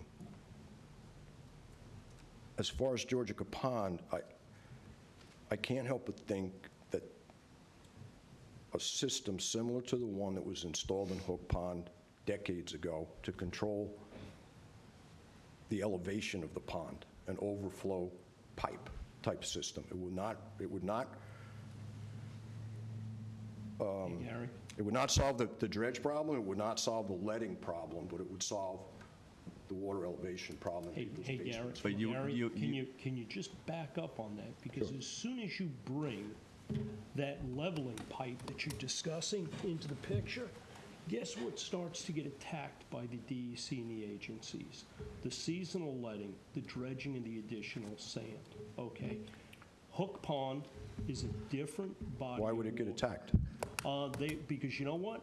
They're going to see the letting as a redundant activity. Okay? But it wouldn't be. One's to But the control real level issue and with one's to that, control Gary, is- Hey, salinity. Gary, you haven't been through the permitting process it was here just a and the suggestion. thought process that goes into this. I'm not the expert. And what happens is when you introduce something like that in there, first off, the DEC sees dredging as a fundamentally incompatible activity in any body of water, okay? So for us to get our permits through the DEC, the Army Corps, what we had to do is demonstrate both in practice and scientifically that the activities that we were proposing, that the intent was to improve that body of water, okay? When, you know what their comments to these things? Well, you know, if you're trying to control the water level, you could do that with a weir leveling pipe. But you know what? Let's face it, were their comments? the wildlife, yes, that was one of their okay. comments Well, in the then it's already been meetings, okay? discussed. And this is why we do things, okay? You know, for some reason, you come up here with a certain level of arrogance to this board that you know so much better than everybody else. But you know, sometimes, Gary, ask the question as a question, not an indictment to the person. I'm going to take a little offense to that. Yeah. I don't come up here with a level of arrogance. I said, as an individual, maybe throw that in the mix and discuss it. Okay, Apparently, it's been discussed. Gary, once you throw that pipe in there, you lose your salt water. That's the main Becomes a reason to not freshwater do body. it. Hook Pond is basically a It's a one-way freshwater valve. pond at this point. Again, it was an Well, I'm idea. just- Yeah. I think the socioeconomic study that you recommend is crucial to the entire East End fishing industry, as has been already pointed to in this recommendation. A lot of these recommendations are on the north side in the harbors and do not, would not benefit the nearshore fishery that would be affected on the south side. But in the event that they were completely displaced, or if their fishery, in theory, was totally eliminated and they had to retreat back to the north side, yes, I would agree that some of these recommendations make sense. Again, I'm going to have to go back to. Hey, Gary, just if you can, read that. The Oh, intention- absolutely. Our intention was to make that very broad stroke, okay? So that. Oh, it covers a lot of ground. I agree. Well, it covers a lot of ground, but not so specific that it can't be adjusted. Yep. And that was the intention. Again, the bottom line, as the conclusion of the statement said, is that you're kind of assuming that it's going to happen anyway. We might as well take some money. We're not taking money. Well, I'm not saying you individually. I'm saying you might as well let. But it's not an assumption. There are going to be people who are going to say that we sold that, and you're helping that. I'm not what trying to happens. present the point of view of the people that I represent. I know how Let's they're try going to to react. clarify, how we got here, which was the many meetings, and, I was at most of them. we did talk about the Public Service Commission's role Yes. in Article 7. I understand that. And if you understand that a little bit, you understand the power and the flexibility that Yes. that. And I heard and read the part where, you will have input to the Public Service Commission. I heard the legal aspect of it as well. But like I say, the bottom line, the stakeholders involved in the paper that I provided, the statement is still the statement, that they're going to want you to deny the access because the easement, because it's not about, I'm not sure that's the responsible thing to do. well, Or that will be even enabled to do under Article 7. But that, I'm not an attorney, so I can't really accurately articulate that. And if we do, there are other alternatives, as you well know, and that doesn't preclude the need for community benefits anyway. Irregardless of where along the coast this thing goes, it's going Correct. to implicate a fishing set. correct. And that, as I indicated, that if pretty much the same content, all the issues of the research paper will get presented. If it's the PSC or the State Parks Commission or whoever has to see it is going to get the same spiel, that the studies on how this project could affect the food chain.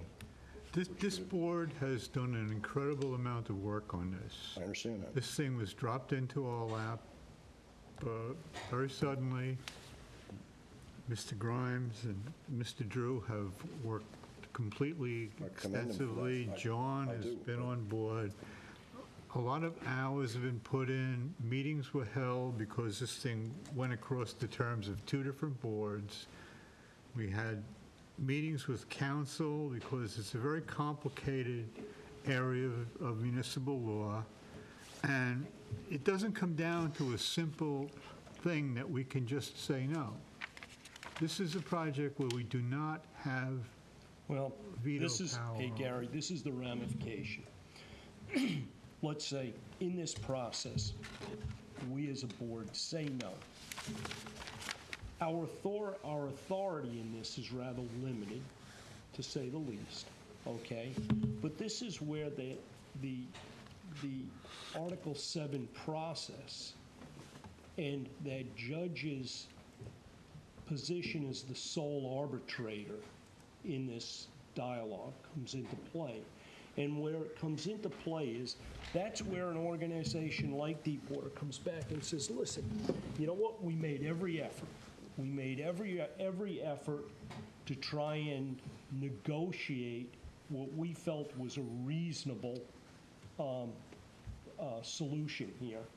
And they throw it in the hands of a judge who's up in Albany, who looks at this thing and says, you know what, as part of the public's good, I can overrule the trustees, the town of East Hampton. Hell, I can overrule the state of New York. Because that's the position that Article 7 process puts that singular appointed individual.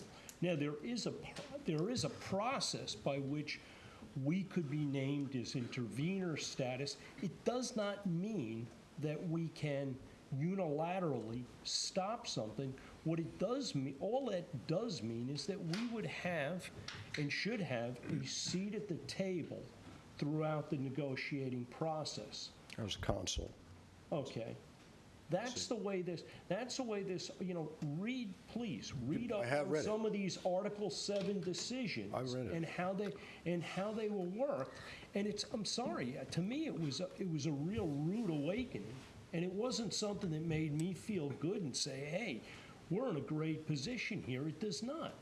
I You know? pointed to Article 7 in the document I provided, having read through Article 7 several times to indicate that that's where it goes from here. And then our community becomes, we can offer comment, but they don't have to abide by anything that we say. We lose home rule, which it just seems like that's the path we're on. We're just giving up more and more home rule every day.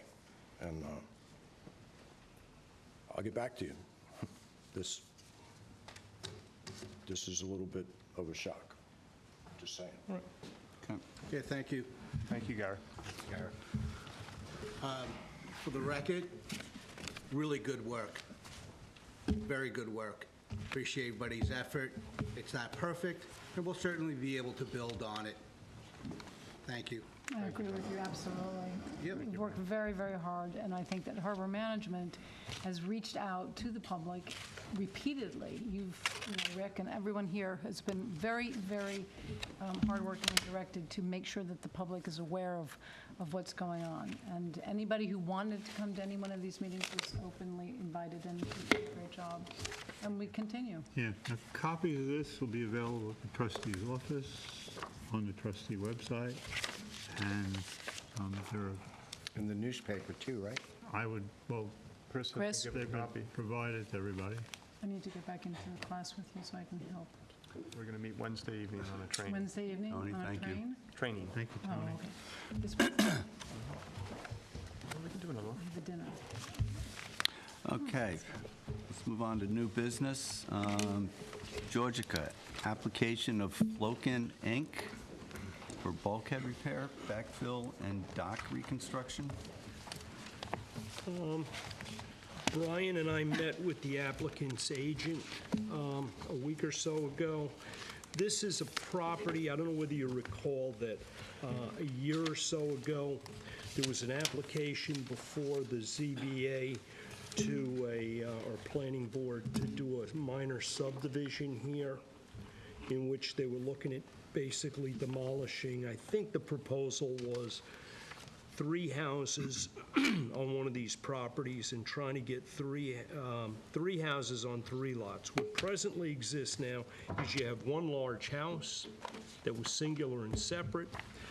The fellow bought the neighboring property that had 3 small houses, one of which is actually not close to Georgica Pond, but is actually in Georgica Pond. Hey, actually, you have the survey? Yeah. Can I have a quick look at that, Yeah. please? We had several questions.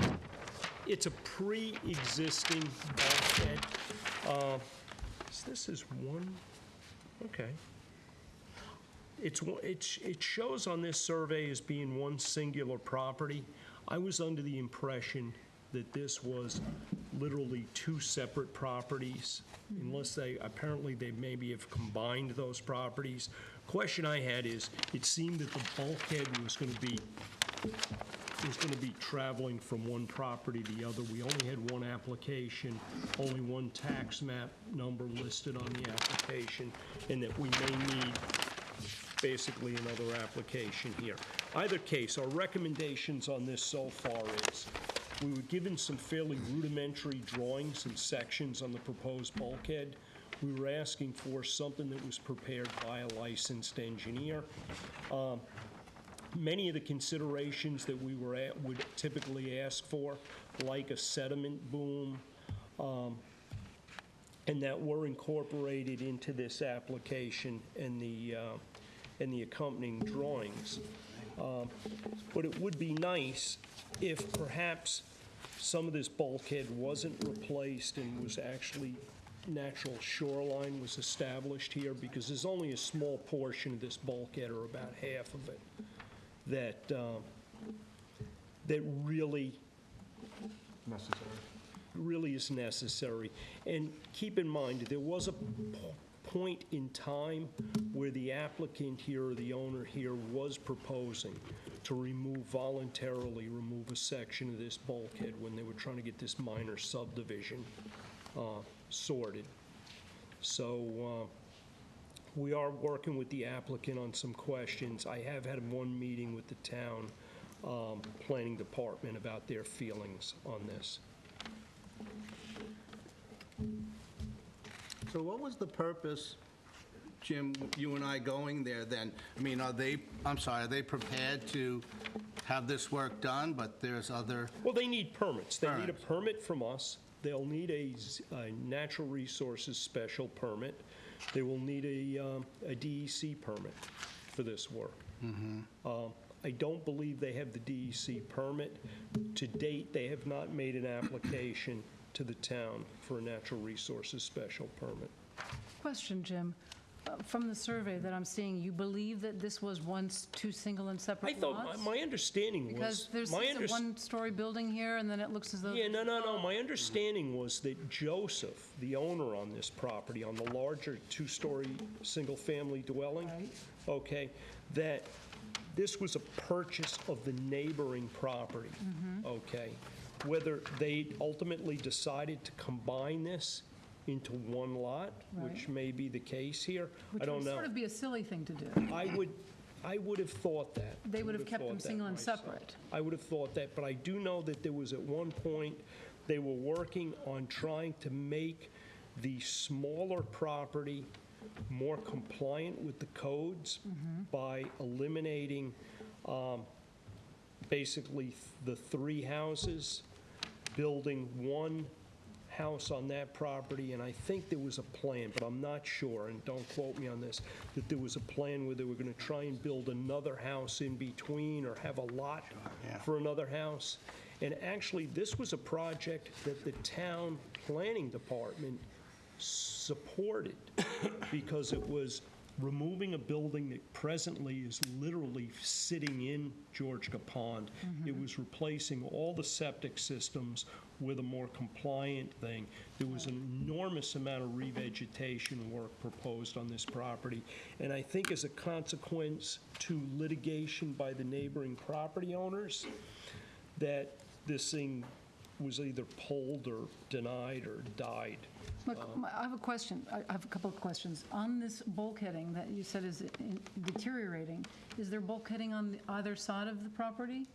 No. The neighbors? No, not on the other side of that 1-story single-family residence. Not In here, fact, but on the other side, to the far right? There might to be. the far left, Well, for me, it's to the right, but yeah, where the you're looking- larger house is. Where the larger Well, house is. where the larger house is here. And also, I note that You there are have some two pools existing here. stone revetment here. Yes, And then you have the bulkhead, which begins right here Right. on the south, that would be the southeasterly side of the property, continues north along here, and literally butts into the foundation of this house so here. this bulkheading is not impeding another property that would be here, Taubman and Kalisman? Really, which I is don't, next- I'm not looking at the survey, so Oh, it's okay. really hard for All me right. to. I'm just No, wondering if no, there this is- bulkhead does, no, this bulkhead's pre-existing. It's pre-existing, it was probably pre-1975. They have every right to replace this bulkhead. Okay, I'm just curious if this neighbor has bulkheading as well. I don't know. And if they don't, would they then not want them to replace their bulkheading because it would be, Yeah, they would create Yeah. No, I scaffolding. don't, there isn't a continuous, like, bulkhead along there. You see that stone revetment there? That fades out into like a mass of Phragmites, and basically like a rack so it's protecting dump. it? It's material that's been pushed up by the pond on one end, and it's grass clippings and hedge trimmings that have been thrown into the wetland from the other side. The other thing I note is that there are two pools here, which indicates to me that this is an older house over here with the dock. Yeah. And they did, it looks as though they merged the lots, which would be unusual because on a single You're not lot. going to get two pools. You're not even going to get multiple Right. buildings. Well, there is a pool here and there's a pool here. Yes, So, because these were singular yeah, so lots. once they merge them, then this pool, one pool has to go. No, They Not can still necess- not keep them if necessarily. they merge the lots? no, I don't think so. Okay. I don't think so. So Jim, are you thinking of maybe making a recommendation to reduce the linear footage of the I'd like bulkhead? that, I'd like, Or and you know confer with what? the That was, town on that? well, I conferred with the town on that. That was a pitch that they were hoping to be able to make as well, because that was on the table once before. If push comes to shove on this, you have pre-existing bulkheading. It's one of those things, I don't think we really can necessarily fight to stop somebody from replacing what they already have. I think this is something that we can ask and try and guide them. But you know, when you have a pre-existing non-conforming structure that's CO'd on a property, Yeah, pretty good rates on it. your rights are pretty patent in that circumstance, so. Okay, thank you, Jim. I mean, there are positives here. You have a pre-existing CCA bulkhead in part of this. They're looking to replace it with PVC and tropical hardwoods. My concern was when we looked at the details that they provided, they're not being provided by like a professional engineer. There are specs there. The sketches, the pilings look kind of light, but when you look at the labeling, they seem appropriate. Sometimes it's nice, just spend the $200, get a Professional sketch. get a stamped deal. Stamp town, yeah. All right, Napeag Lazy Point, a ZBA public I hearing think you notice. have one, I think you have one Association Road before that. Can I ask a question, just going back for a I don't moment? have it on this one. It's under Georgia Committee reports. Oh, okay, This never is new mind. business. Okay. With regards to the Lazy Point ZBA, I went down there today, 106 Shore Road. This is a picture that I took. I'll pass them around. They're very similar. This is at the end of Crasson, and you make a Yeah, left. it would appear as if it was done a while ago. Yeah, yeah. And they're backpedaling on the permits. If I For can use the- that word, I mean, For the bulkheading? yeah, we were never notified. And the ZBA, it says here, well, I don't have that note in front of me, but they're asking for an approval based on the work that they already did. That was my Was it, hey, Brian, did you happen to check the history on this property? Was there a bulkhead there previously? We don't have any record of this. yeah, I At least, the girls and asked if they were to see the file, and It's like a real mix. they said there is no match file down there on this. of all types of seawalls. This is No, but I mean, did you pull a copy of the, you know where you find this a lot of times, is go into the town building department, Right. pull a copy of the CO, okay, that predates any new work that's been done on here. If you, within the copy of that CO, most of the time, some structure like that stone wall would be listed in there.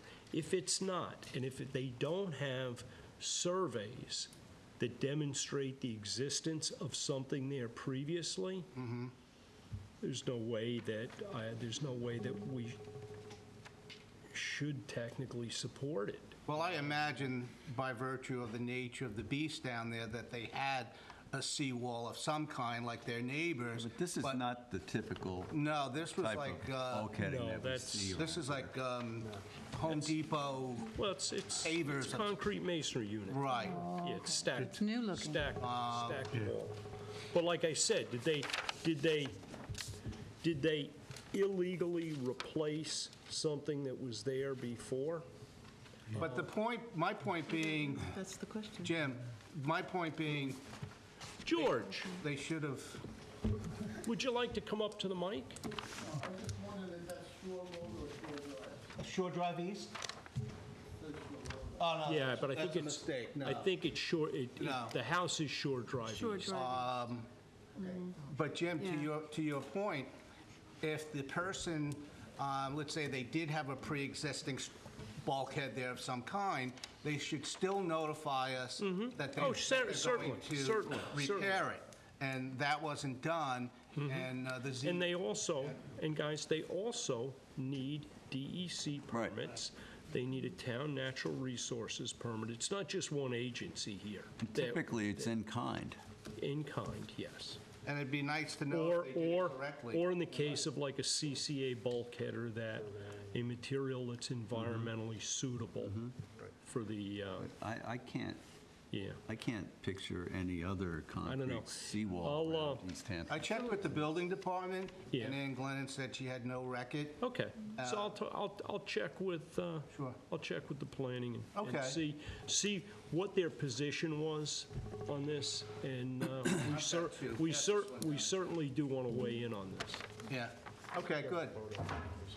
Thanks. Would it be a good idea to send the homeowner a letter from the trustee board No, let's- requesting Well, I would see, this information and see what he can provide to us? well, I think being that this has already gone all the way to a public hearing, there's a complete file on this. at the Which they had, by the way. At the ZBA. The ZBA Okay. heard this Yeah. a couple of Yeah. weeks ago, I think, right? Yeah, unfortunately, I think there were two hearings that we were not notified on, and I think there was somebody that was out sick, and usually they've been very good at getting us But I think notification of that public they're hearings. weighing in on other issues as well on this property that were not done in conformance with the law.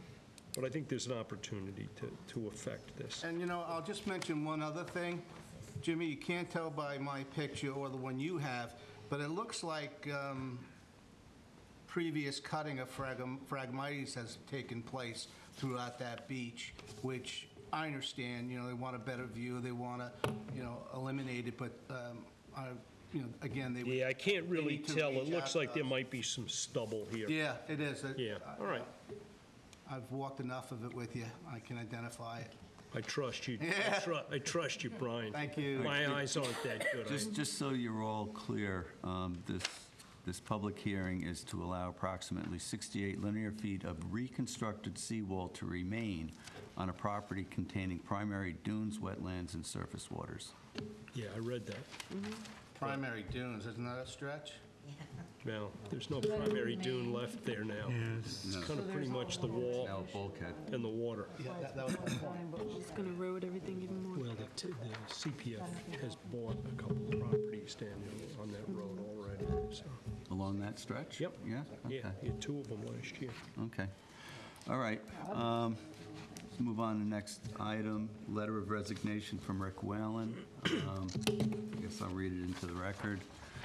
Dear Francis and members of the Board of Trustees, it is with deep regret that I tender my resignation as counsel to the East Hampton Town Trustees effective this Thursday, February 1st, 2018. I have both enjoyed and been honored to serve as your attorney for the past 2 years, during which I have witnessed at firsthand the unique and historic role the trustees play in the East Hampton community. I would have liked to have helped the trustees going forward as you find ways to better serve the public and refine your role to fit the modern age. I was certainly pleased to watch the trustees embrace and encourage the use of scientific water quality monitoring as a means of improving and enhancing water quality in the town's harbors, creeks, and bays. Unfortunately, changes in my own life in the past year plus, specifically the loss of my wonderful wife, Janice Blair Whalen, in December 2016, have forced me to reevaluate my goals and priorities. I no longer feel I can commit the time and energy required for me to best serve the trustees in the future. I have enjoyed working with all of you. I admire the time and effort you put into your service as trustees, and I wish you the very best as you continue the important work of the trustees in 2018 and beyond. Sincerely, Richard Whalen. Okay.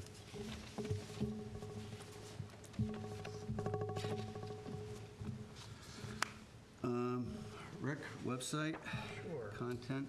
Yeah, there's been a lot of discussions about emails and the website and, how we should be using these technology tools as a board.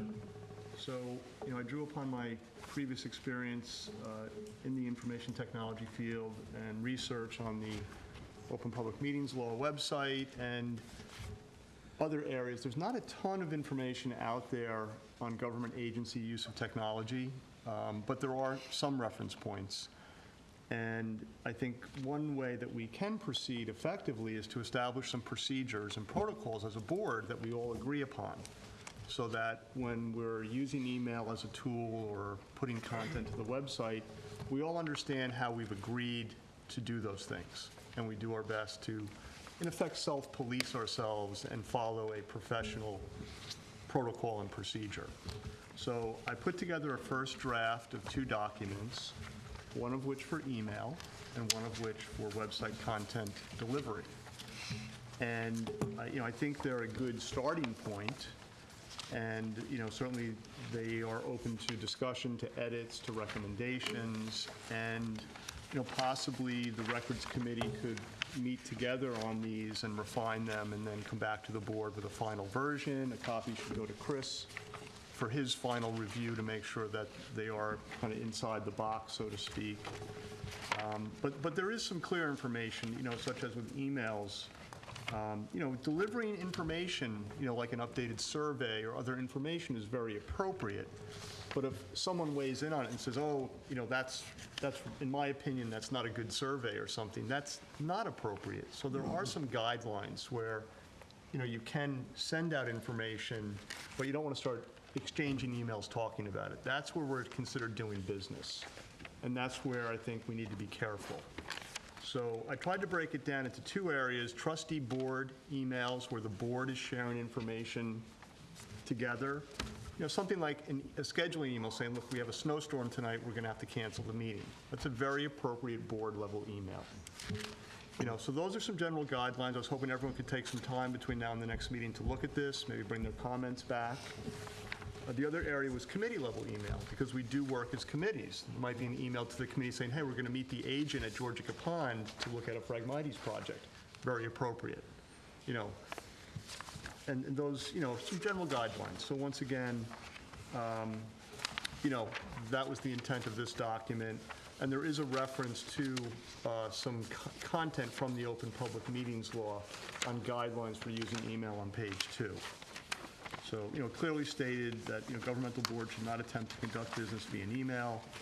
Conducting business via email can be accomplished by crafting an email that states personal opinion on a current or pending board matter. In addition, you can be perceived to be conducting business via an email by replying to a group email stating personal opinion or political views. These actions can have damaging impacts on matters before the board and cause damage to the board's reputation. So there's clear guidelines out there, not a ton of information. but I tried to summarize it and, do some homework that's relevant. And I welcome everyone else to do the same before the next meeting and, do a final draft of this and get it over to Chris after the next meeting. Cool. Rick, I just have a question. Yep. It's clearly stated, open meetings law, government board should not attempt to conduct business via email. Next sentence says, conducting business via email can be accomplished by crafting a new email that states personal opinion on a current or pending board matter. Does that mean that's okay? Or does that No, mean that's an example example of business. something That's that an shouldn't- example. That's an example, Of yeah, conducting right. business, which you're not supposed to do via email, That's what I thought. all right? The word can Yeah. threw me though. Yeah, so little clarifications like that, I think, would be good for us to incorporate. And then we have a document for us to steer from and to hand off to future boards. We need to embellish our documentation. I think our secretaries do an excellent job, have great filing systems, et cetera. But as a board, we don't have a blue book like our Southampton friends do. They have a nice procedures manual. It'd be nice for us to start to develop that. So this can be a step towards that direction. The other area was website content delivery protocol. We have a very dynamic group here. There's been good spirited conversation. I think everyone wants to contribute to helping the public understand matters and getting public documents out to the website. So I think having a group forum type approach where if someone has content they want to put up, it's brought before the board, we agree to it, it gets put on the schedule, and the records committee is responsible for getting it up. Also, how do we use the trustee computer to do website updates? We have a logbook. So when you work on the website, you sit down and you fill out the logbook. Rick, 215, updating letter from Fisherman Stakeholder Group to website. And it's done on our computer with a logbook record. And then it's reported back to the board that that was accomplished. And then if it requires an expert level service from our web designer, we have a quote for $200 to update a page on the website or add a new page. Does the board agree that should be done? It's approved, scheduled, and then reported back when it's finished. So it's a full content delivery system that you'd see in a university, corporate business environment. So there's a nice accountability and process for everyone to follow. And once again, it's part of our procedures for this board and for future boards to follow. So this is something that is used, these types of procedures are used pretty widely, and I think it could be a helpful improvement for us, and I would like to go over it with the Records Committee. We are scheduling a couple of website trainings, and hopefully we could also spend a few minutes going over this to make sure everyone's clear and comfortable with it. Does that sound like a fair way for us to Yes, proceed? absolutely. I've already looked through it. It looks real good, Rick. Okay, thank you, Del. I'll do a little bit closer. Great. And if there's anything, but it really looked good. Okay, I good. appreciate it. Great, thank you very much. And Susan, we're Excuse me, on and the same I'll do the same, and if you have any questions legally, feel free to anyway to reach out to me via email, and I'll be able to answer any questions as well Thanks, Chris. on that end. Okay, 5:30? 5:30? Okay, sounds good, Okay. Next Wednesday? Or I as can well. Yeah, of course. Another night. We'll make Sweet. another, we can try. Okay. I just really It's have- not sure yet, but Wednesday, Susan and I need to catch up because we had one training. Right. And if Arlene's available, we'd love to have you join us too. And then some, ideas on who should be putting up agendas, minutes, video, and get a routine going. Sounds good. When you Okay. say the page, the website person would be hired to put a page up, a new page? Maybe. It depends So on we the don't do that. complexity. It We don't- depends on the complexity, really. The site's pretty user-friendly, but, we'll see. I'm learning, trying. We'll see. All right, next item, we have the annual report from Marine Patrol on their call runs.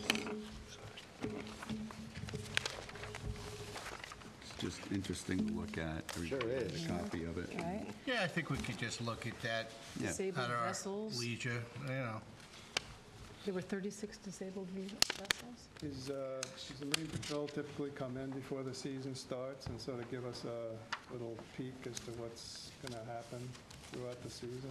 If we ask them to. Yeah, they probably would. Or is that something that's useful, or? It'd be nice to see this kind of like 3 Mile versus Montauk, They just to get a pretty little. much respond to any call that we receive in regards to a beach issue, whether it's a report of gunshots, somebody stuck on the beach, a 911 hang-up that happens to plot at a certain beach, and their general,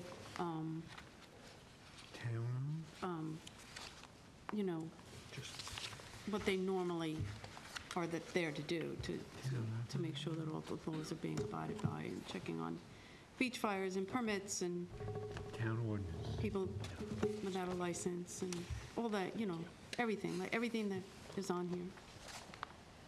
But pretty much, yeah, whenever we get a call and it's concerning anything that has to do with the beach or on the beach, Marine Patrol responds. Okay, interesting. Would never think of skeet shooting complaints. Yeah, I know this. I think I know where all 18 of those came from. You know where what? I think I know where all 18 of those came from. Oh, they're throughout the whole township. Oh, they are? Believe you me, Where are they from? throughout the whole township. From northwest out to Montauk. Yes, I hear them at night, yeah. And then when you tell people that that's legal, they sometimes wanted don't to want to hear. hear, they don't want to hear that. I get calls as if they're live critters. They're shooting live things. People call me, they're skeet shooting, like it's a live bird or something. Yeah. Uninjured animals. Okay. All business. Georgia Capon, dredging South Inlet, 10-year maintenance permit. As everybody knows, we have received the permit from the DEC. It looks like we may have the Army Corps permit in hand by the end of this week. If not, 99% sure we will have it by midweek next. So the next step is to figure out what we're going to do with the sand. All right.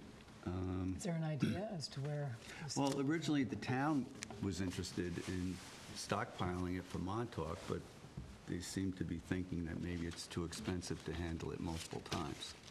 So we Do what we've may be done in the putting out past. the bid. Yeah, we should be considering putting it out to bid.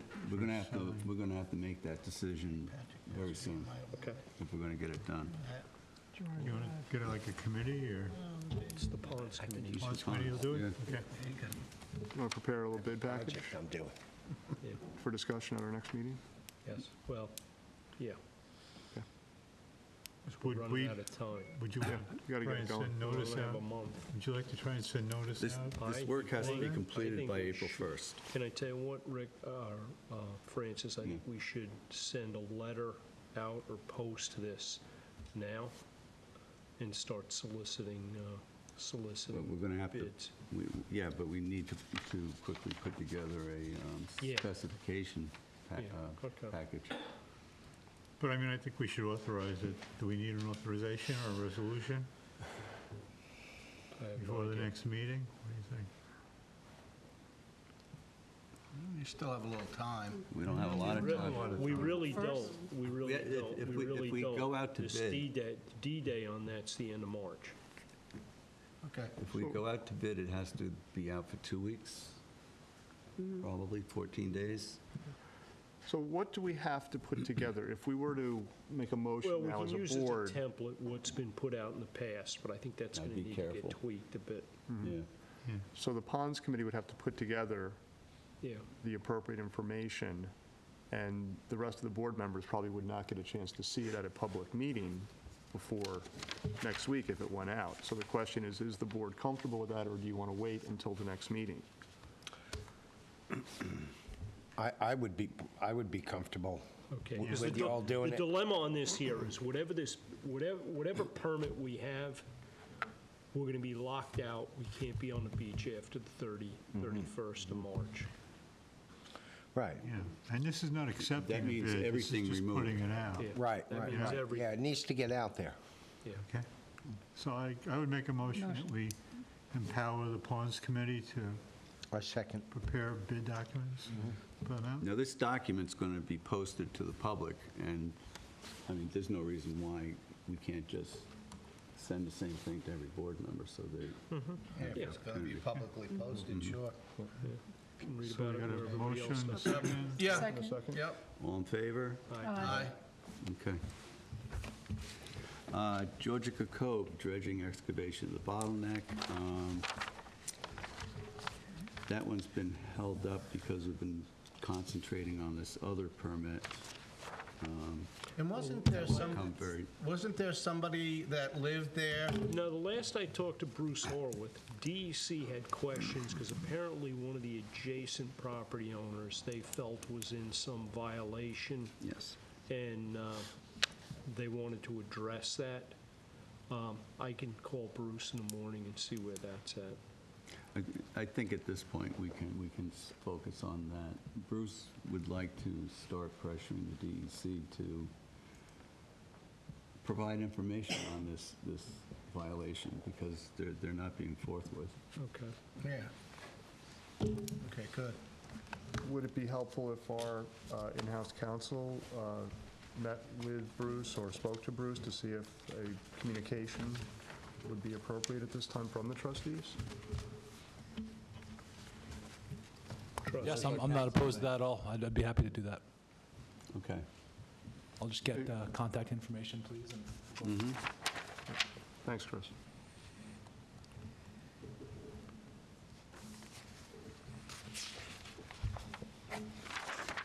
All right. Committee reports, Georgica Ponds, One Association Road.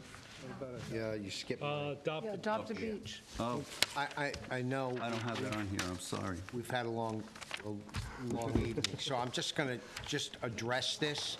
Maybe we can discuss it, but if you want to just let me address it and then maybe discuss it a little more next time, that's fine with me. After speaking with Tyler kind of wrote me privately and said, boy, Del, I'd sure like to see you take this thing over, since you spent so much time on the beach and since I do so much with the garbage picking up on the beach.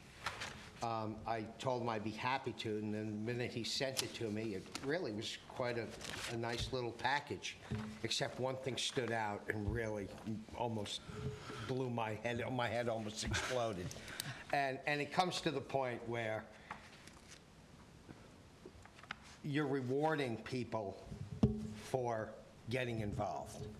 You've got them on the website, you've got them in a newsletter, you want to hang a frame on their wall, and you want to put a sign on the beach. I think you want to buy them dinner for two at the Palm, that might be good, actually throw that on there, or have pay for their next birthday party. Del, that was brought up, and that was shot down. Oh, because really, I've got a lot of people out there doing this, and it grows every year. And the one thing that I instill on these groups, and really it's all ages, young and old alike, is this is something we should be out there doing. We shouldn't need to be rewarded for it. And the groups that I deal with are very responsive to that. Great example is with the beach. Now, the roads are different because a lot of volunteers aren't just going to stop on Further Lane and say, I think I'll clean Further Lane.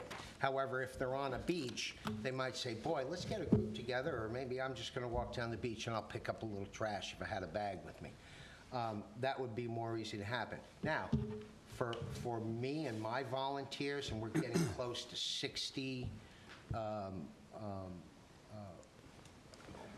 volunteers that I can call on anytime, and that's quite a number. And to see, and during the summertime, between August 1st and the end of November, we do a Sunday morning beach cleanup in Amagansett, and from 3 beaches. And it just seems to me that it wouldn't be fair, maybe I'm using the wrong word, to have these people working so hard on the beaches and then to credit somebody else with a sign on the beach, who really is, you're saying, has to clean it once every 2 months and, 4 times a year. And, we're out there a lot. And we're out there year round, or I'm out there year round. Is there any way we can provide some recognition to these people? Absolutely. Look, the newsletter was fine, the recognition on the webpage is fine. Hey, even if they want to pay for this frame that they want to hang on their wall, that's fine. My only problem was the sign at the beach. Don't do that to my volunteers, because we do, on our Sunday morning beach cleanup, we do Indian Wells. We walk down to Main Street on Indian Wells. When we're done with the beach, we come back, we do Bluff Road, and then we do Atlantic Avenue. Now, Bluff Road and Indian Wells are already adopted road by two organizations that, I'm not faulting them. In fact, we don't mind helping them. One of them in specific, because they need help, and I've offered to help these folks who have adopted roads, and it turns out that their fan base or their group base kind of dwindled, and maybe some of the ones that are left aren't able to do it because of medical reasons or whatever the thing happens. I've offered to fill in for them. So I'm doing a bunch of different roads myself.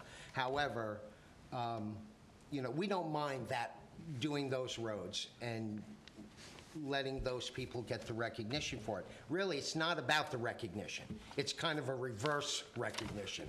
We just don't want to be doing all this hard work out there and then have a sign saying that, basically this beach was adopted by somebody that you may or may not ever see.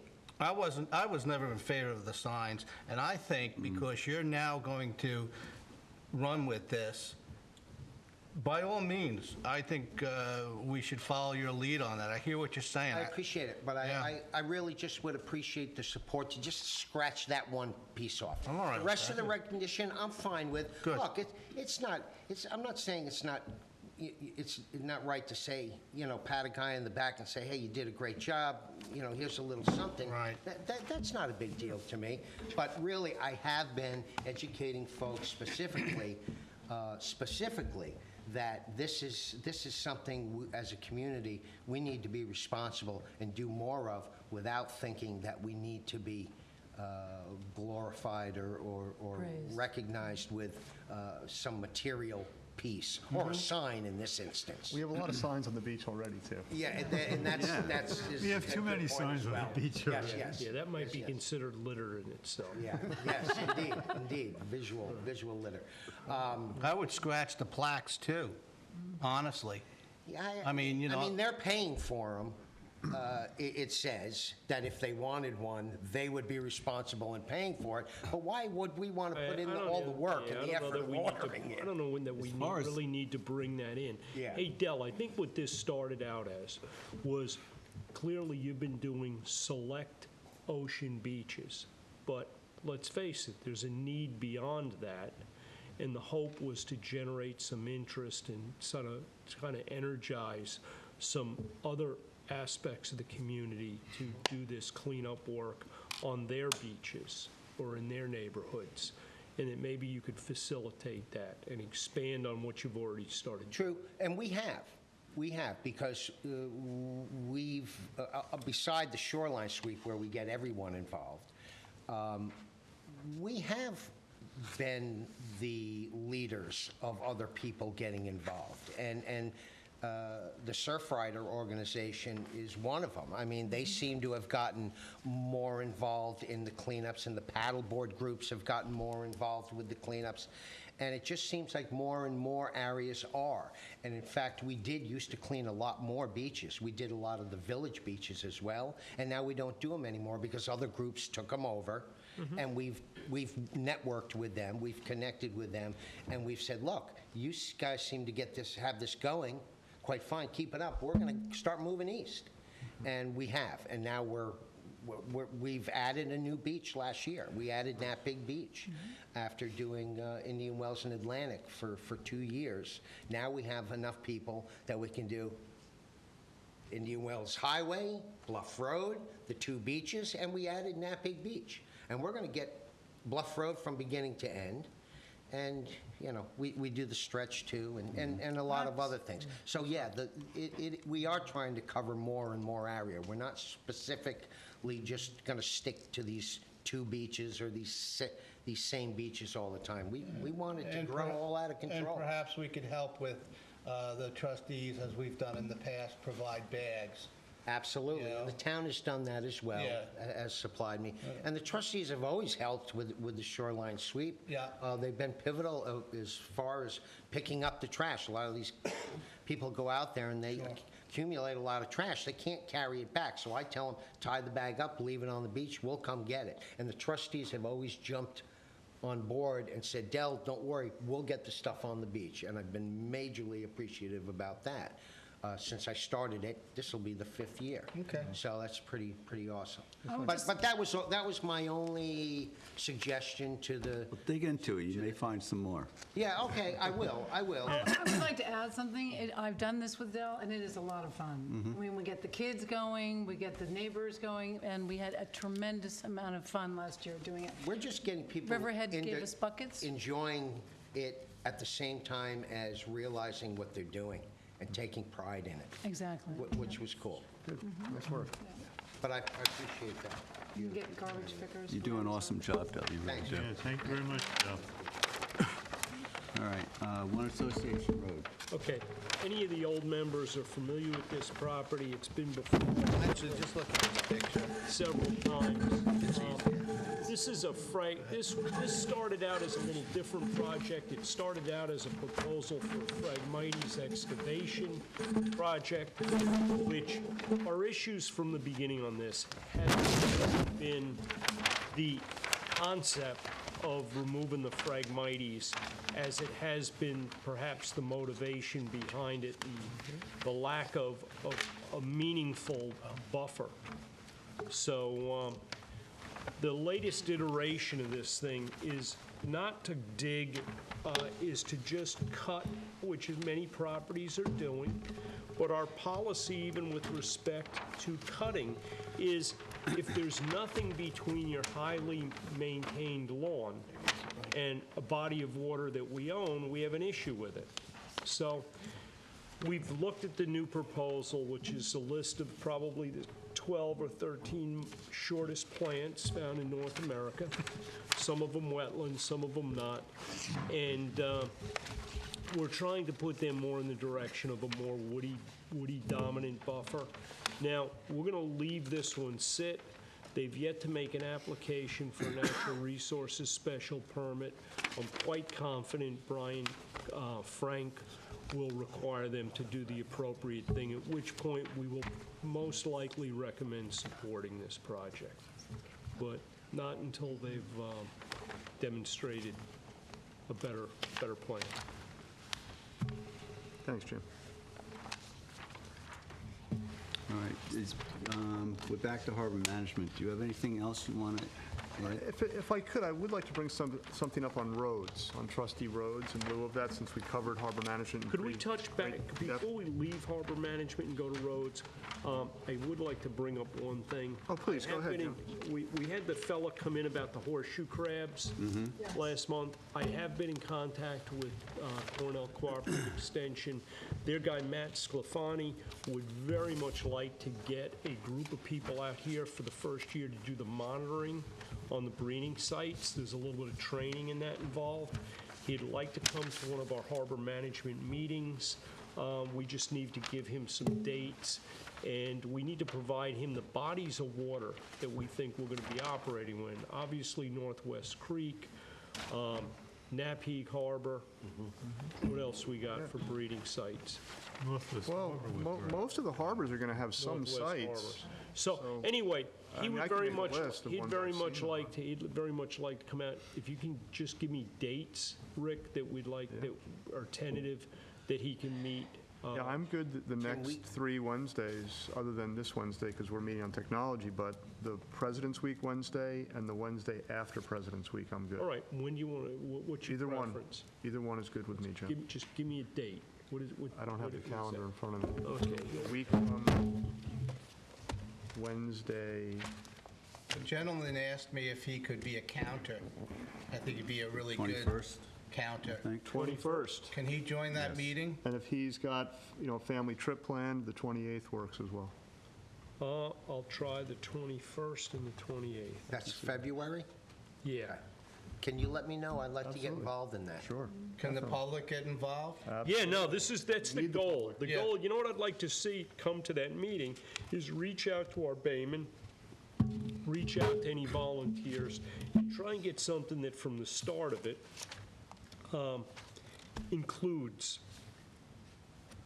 the various members of the community. Because at some point, after the initial phase of monitoring here, what we're really hoping to do is develop a policy during the breeding season that if some of these areas are open to beach driving or that, I would hope that maybe we can get CFAR and our local baymen to voluntarily say, hey, guys, I think it will be a good thing to lay off of this beach, just for that time period that they're breeding. And the nice thing with the horseshoe crabs, unlike the piping plovers, is they're a little more reliable as to where they are. Well, not a little bit. I think they're a whole lot more reliable as to where they are, and you know when they breed, okay? They breed typically during a specific period of time. So this would basically be an opportunity to demonstrate that the community is behind something like this. You know, a lot of the activity happens at night and on, just for a couple-day period. Yeah, full moon, high tides. Okay, I'll ring him tomorrow and see what he. Sounds good. he sees. Great, thanks, Jim. Right. So if I could, Francis, just real quick on roads. We've had a couple of pending issues on trustee roads that are kind of hanging out there for quite a while. And Chris, I was hoping to get your help on both of these. One of them is a property adjacent to Midland Highway, which is off of Old Northwest Road on the right as you're heading towards the Grace Estate from town. And it's a trustee road, and at the end of it, it transitions from a blacktop road to a, well, it's actually kind of a forested area. The neighbor, which I believe is is an adjacent private driveway that services 4 houses that uses the address of Old Northwest Road, has deer fencing across the trustee road. And it's been there for quite some time. I brought it before code enforcement, and they never really addressed it. And then I called them back later, and they said, oh, well, you know, and kind of gave me a runaround. So I thought maybe at this point, Chris, if I gave you the address, you could maybe send a letter or contact them as our attorney and put a little leverage on this, because I think it's highly inappropriate for someone to put deer fencing across public property. And, I think that's a great idea, Rick. you know, I'd like to take a look at it. Maybe I'll take a drive out there. And give yeah, if you go to the northwest on Old Northwest Road, and on the right is Midland Highway, and drive to the very end, and when Midland Highway ends, you will then see the deer fencing. And the properties look like they are 5-acre properties that have deer fencing around the entire properties as well. So it's a little. How high are they now, 8? Do you want me they're full height. to, now you said you contacted code enforcement? I did, but. Is this a while ago? Yeah. Previous to the change over there? Yes, oh, yeah. Because I'll get Kelly over there. If you have a Get her over there contact, tomorrow. personal contact, Yeah. it'd be great. You know, I think Done. you'll share my view on it. So that's one that I think. Talking is- about Kelly Kemp? Yes. Yeah. Yeah. I know her as well. I'd be happy to chat with her Yeah, if you and wanna- get her Yeah. input and then take a look Yeah. and go from there. Yeah. Before the, Absolutely. Great. isn't there a discussion with the town board and the zoning board, perhaps, for 10-foot fencing now? You want to change I'm it not from sure. 8 feet to I 10? mean, if it's on the trustee road, it doesn't make any difference. Right, but I'm just whether. saying, that's the new thing, 10 feet. Yeah. I just don't understand why they're allowed to encompass an entire property with that. Well, it's not Well, the supposed to. code. That's the another code- violation the there. code is And you may not find the several entire there, property. Dale. I thought you might have an It's interest not in the looking at entire this more property. carefully. 50%. So- But Is the road impassable? Is it blocked off by the Yeah, fence? well, it's really more of a hiking type trail at the end, but it is blocked off. And Rick Whalen brought this to our attention quite some time ago. And then he had, got busy with some other things, and we never really got to follow through on getting this removed. So that's an important one. And then the other issue we have is the middle highway discussions with the town board, which we never really got closure on, where there was going to be some work on a deed and and maybe setting aside some open space out of all this property that's now providing access to some homes, but then it goes through an area of underutilized property. And I think it would be nice to really get this clarified as to how it might be either set up as a small nature preserve or, delineated correctly. And the discussions with, I believe, the town attorney never really got where they should have been. Same situation with the sand fencing. Yeah, the sand fencing is the same thing. And then that's another issue, but this, this is just speaking to the roads issue. So these are two roads issues that I think the roads committee needs to dig into and facilitate discussion with code enforcement and with the town attorney and the town board. And what is the location of the second one? Middle Highway, and it's quite a lengthy section of roadway that does service a few houses and in other areas, just really provides just an old now footpath. And I think we just need to look after it so it doesn't turn into a dumping zone, or I think it could be a nice section of maybe reserve, because I think there's some other open space nearby, and it just might be a nice thing for wildlife, and You can we could do a access nice this thing from here. Jonathan Drive, Middle Highway. Yes. Yeah, that whole area. I was there the other day, driving. Yeah, sections of it have been improved, then you get unimproved, and then you might get another stretch that's been improved. It's really wacky. A little bit of a patchwork. I think we need to clean it up and delineate it correctly, and I think we can make a nice improvement to the area. How much of it is owned by the trustees? All of it. It's a big section. It's a long section of roadway, and, the standard I width think is 60 There's a feet. section that runs through Whalebone Woods. I think, I have to look at it, but I think the trustees have turned that over to the town. There was some But then it confusion about turns the into deeds. dirt again, and I think from there It's chopped up. out, I know it's all trustee road. And there's a way to work together with the town to make a reserve out of it, or something that would be, I think, appropriate. Sure. Was it deeded to them, or is it sort of a handshake deal? I think that was deeded to them when they did the subdivision. But we should really freshen it up, Chris, if you want to do a little. Yeah, Rick, we'll get Homework. together and talk about it a little bit. Sounds like you might have maybe a file going on that as well. We Is can Rick, take a look at it together. Yep. So if the road were deeded to the town, or Not all of Just a section. Not all just a of it. section? Yeah, the section that goes through Whalebone. In reference to that, like, actually,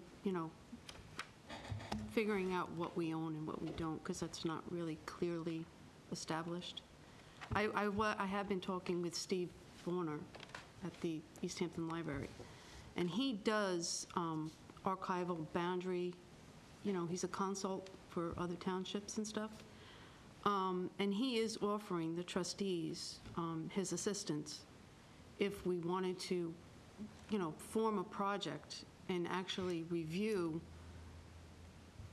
all trustee ownerships of everything and really finalize that, and, so the board actually would have something in writing going forward. He feels at this point, 2018, we should know what we own. And that's really not, in a lot of cases, it's not clearly identified. And he can provide that. He's willing to bring a proposal to the board if they would like, explaining what he can do and what he can accomplish for the board going forward if the board chooses. I think that's a big project to establish the trustee roads, because they're not all known. We do have, Well, it's Rick not Whalen roads, did put together. beaches, everything, he'll do everything, Yeah, he Rick can Whalen do did put everything. together a basic inventory. He did, Which isn't comprehensive and Basic. doesn't have Right, it's detailed basic. research behind He it. can provide the detailed research Yeah, I mean, this- behind every This trustee is almost like a property multi-year project. if we want. Maybe you should Yeah. come in and speak to Yeah, us. let's hear what he He has to would say. definitely be willing to come in We should and understand like, what the options are. Yeah, that does should get fit him on in with our meeting community benefit Let's not project bring that up, also. okay? Let's just move on from Yeah. that for a moment. Good idea, Susan. There you go. I'll Thank you, speak. Susan. Okay, move on to administrative. I think the first thing we should do is offer this resolution to hire Anthony Tohill. So I'm going to offer this resolution Resolved that Anthony B. Tohill be retained effective December 1st, 2017, to provide legal services to the East Hampton Town Trustees in connection with the Article 7 application of Deepwater Wind, with all services at $245 an hour. Second. Aye. All in favor? Aye.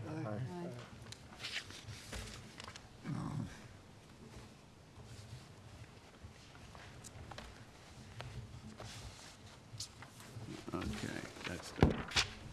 All right, payment of the bills.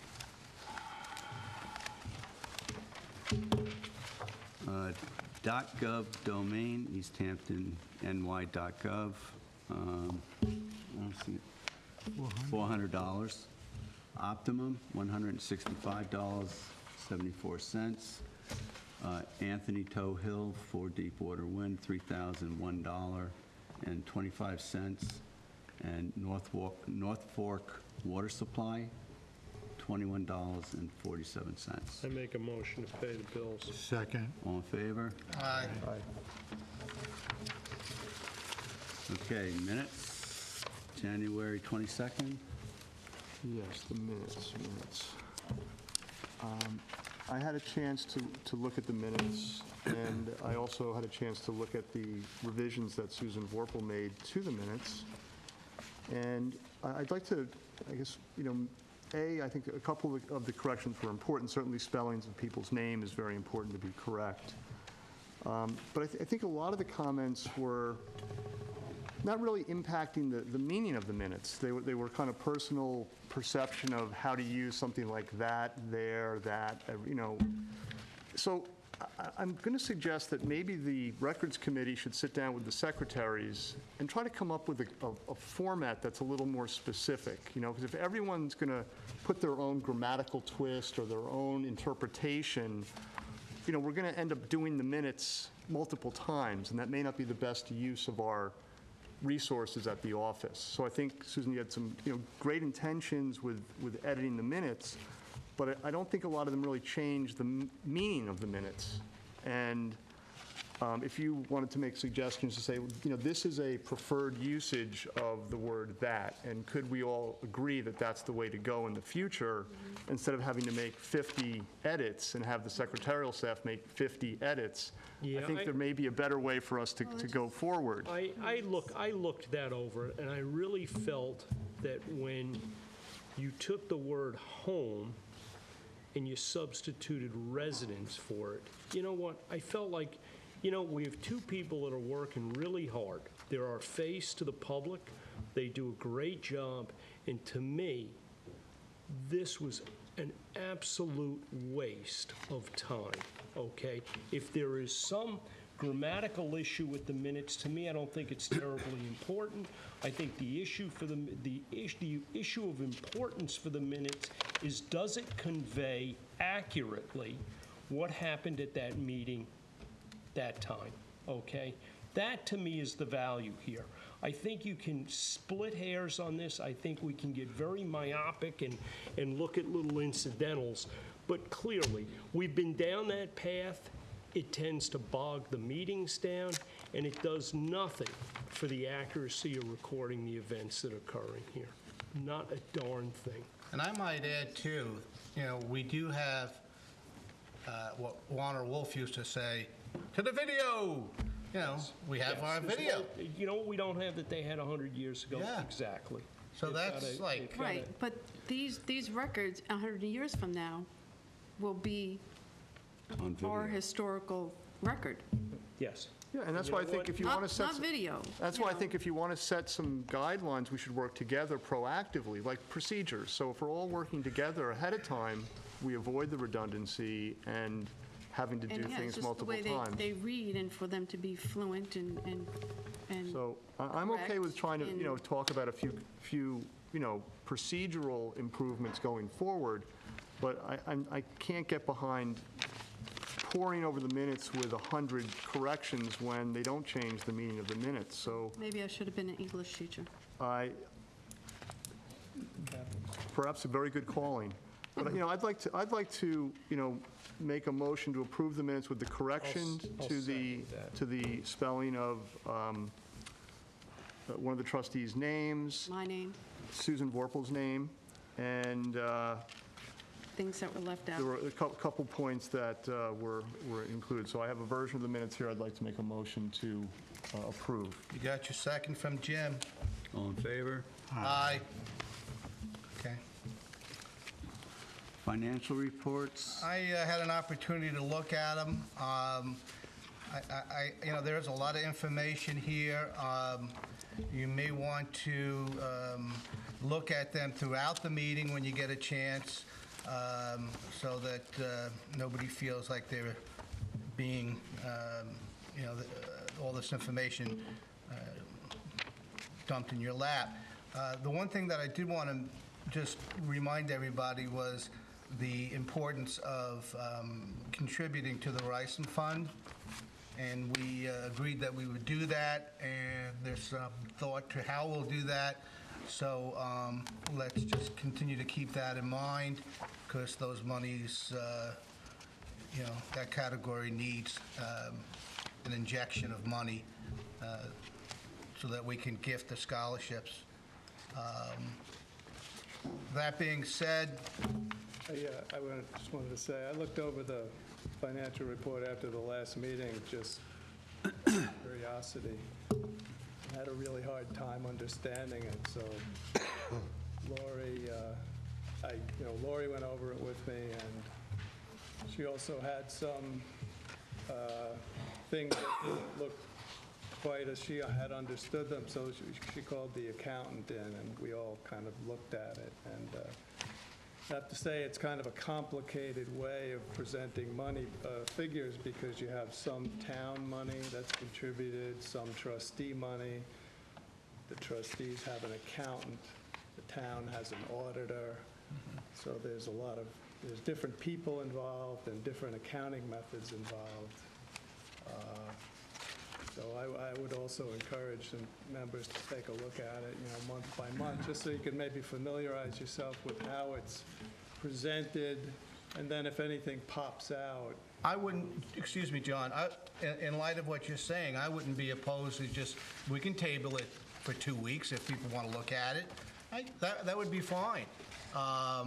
What is the sense? You guys want to table it, take a look at it, or we can pass it now? Well, I think especially the new board members should get familiar with these reports. We'll revisit it at our next meeting, that's fine, and vote on it then.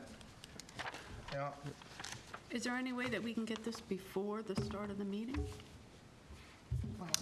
To review it, to have the time to review it before the meeting? This is like thrown in our lap when we get here. Is there any way to get it beforehand? I will, yeah. Or how much trouble would it be to get it at a meeting and Well, the vote on it problem the following meeting? Yeah. Well, there's no reason why it can't go in their slots in the No, it can office. go in the slots. The Yeah. only thing is I don't think that I can email it from QuickBooks.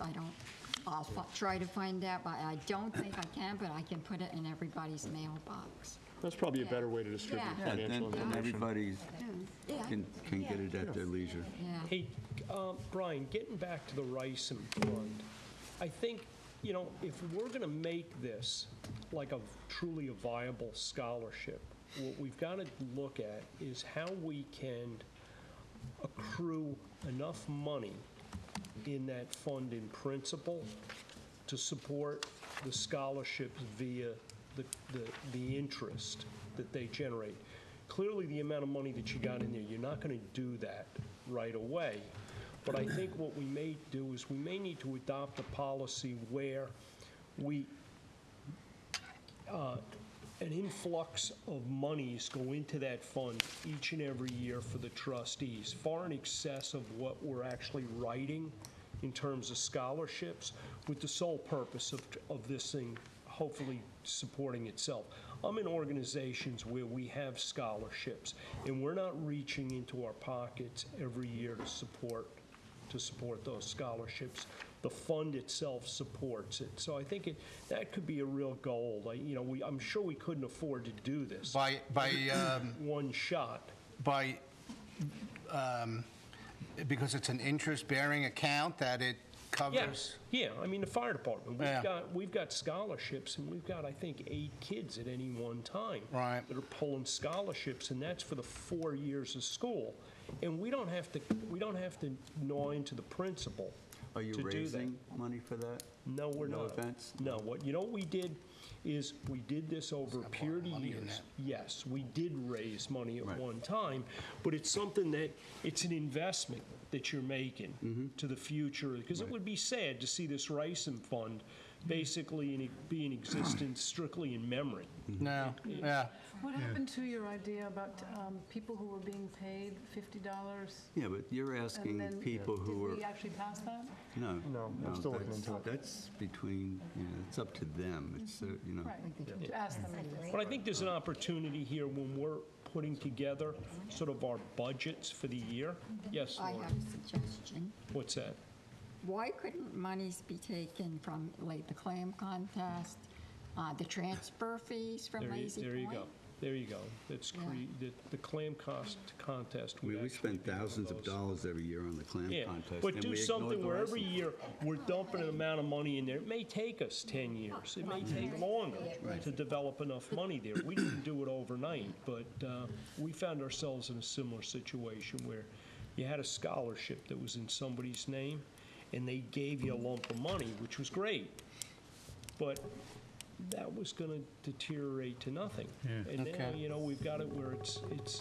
All right, Jim, would you be opposed to working with me on that? No, I'd love to. Okay, so Jim and I will look into funding the Ricin Fund, and we will get back to you.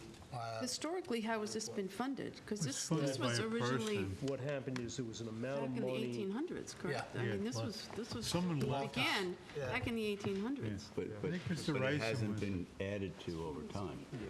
That's what I'm saying. So And the since- interest rates are so low that, Since then, we, like, Yeah, I mean, Piss if you, the piss records, the money away. they gave out $6 to Springs and stuff like that. This might be, part of a transfer fee might be. Yeah, Whatever. You got to Something come with- up with something. there You might got be- to come up with something where we can say 10 years from now, So somebody got. if the Let's- interest rates are X, this thing's I'm supporting thinking itself. maybe something with sand even? That could be too, yes. You I think it may very well be a case where we just take an amount of money, whatever that is, each year, and it gets applied to the Ricin Yeah, Fund. put 50 cents a yard. No, I think you just It's pick, a number. because can I tell you what, you can't say 50 cents a yard, because you just got a lump sum number, that you're Just gonna pick a make a number. commitment that that this board's going to, We'll is put gonna $10,000 help, in or whatever that something, yeah, yeah. may be. Okay. Francis? All right, we have one last resolution to pass from our organizational meeting. Following resolution was offered by me, Francis Bach, and seconded by, Second. whereas the salary schedule for the East Hampton Town Trustees and their council for the year 2018 as set in the cooperation of the trustees and town board are as follows. Resolved, the town will pay the clerk $22,300, two deputy clerks $18,199, and 6 trustees $7,747. The law offices of Christopher A. Carrillo, Esquire, will receive $25,666 for 11 months of service from the town portion. The trustees will supplement that to the law offices of Christopher A. Carrillo, Esquire, an additional $12,837 prorated for 11 months' service, commencing on February 1st, 2018. Total compensation to the law offices of Christopher A. Carrillo, Esquire, as trustee counsel will therefore be $38,503 for the year 2018. Do I have I'll second that. all in favor? Aye.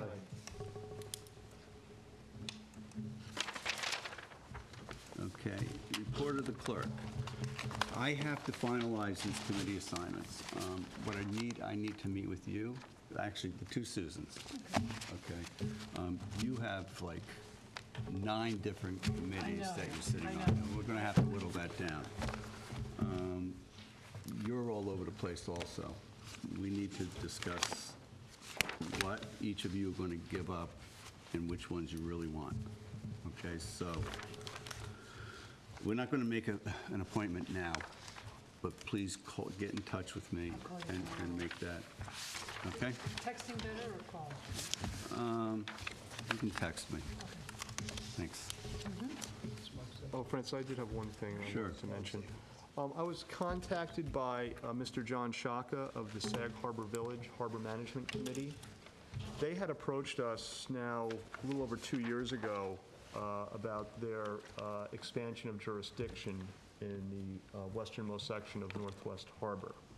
And Fred Thiel was behind it, and it was approved. The trustees were a party to a proposed management plan to develop the outer mooring field and institute some better guidelines for pump-out boat operation and things like that.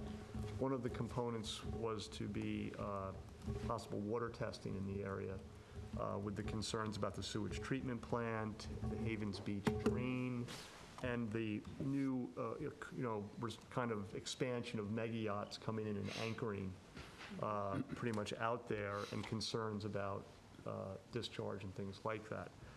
So the implementation of the plan has stalled to some degree, which is a little bit unfortunate, but John is trying to push forward with this water testing program, and he wanted to come in to speak to us about it. And it's a nice opportunity to revisit the management plan. So I just wanted to share with everyone that information, and John may be visiting us in the next couple of meetings to give us an update, and if anyone wants to get more up to speed on it, I think there is a copy of the proposed management plan in the trustee office. It was given to us over a year ago. So I would encourage everyone to get up to speed on that. And it's an important area, and I think the trustees do have strong claims to that area, and we want to be a presence with the planning that goes on there. And if I'm not mistaken, we're helping Sag Harbor.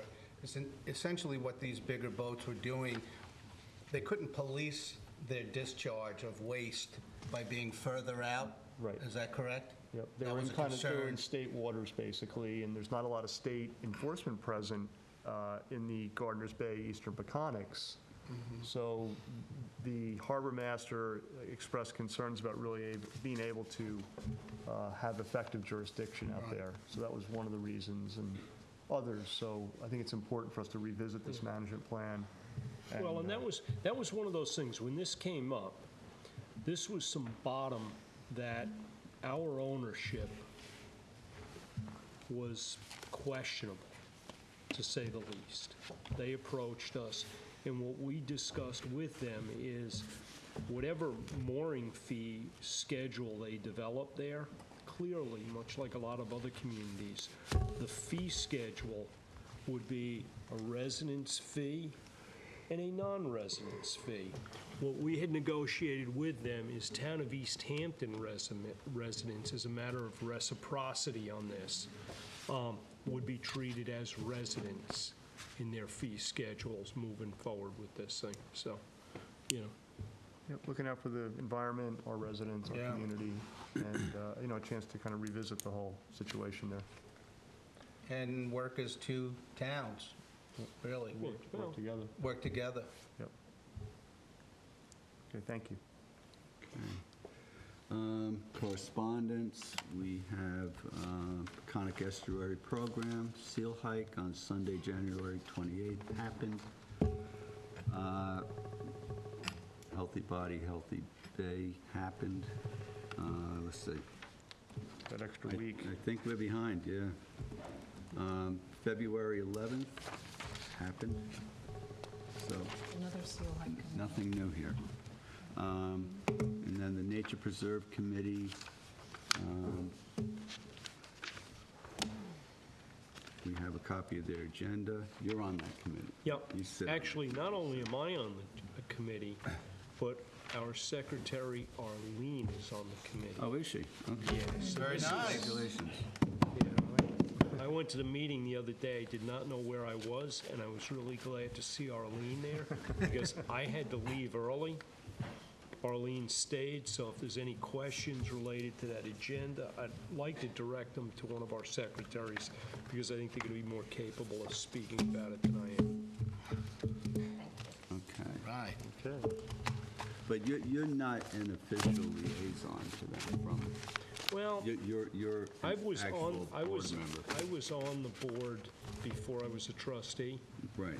And then when I became a trustee, both me and Tyler were the selected liaisons.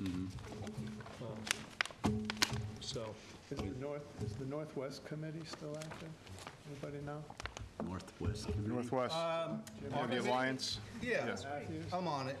You go to it? I have to be honest with you, I mean, last year there was some activity with the county doing the parking lot and putting a ramp there. I mean, it's kind of quiet up there.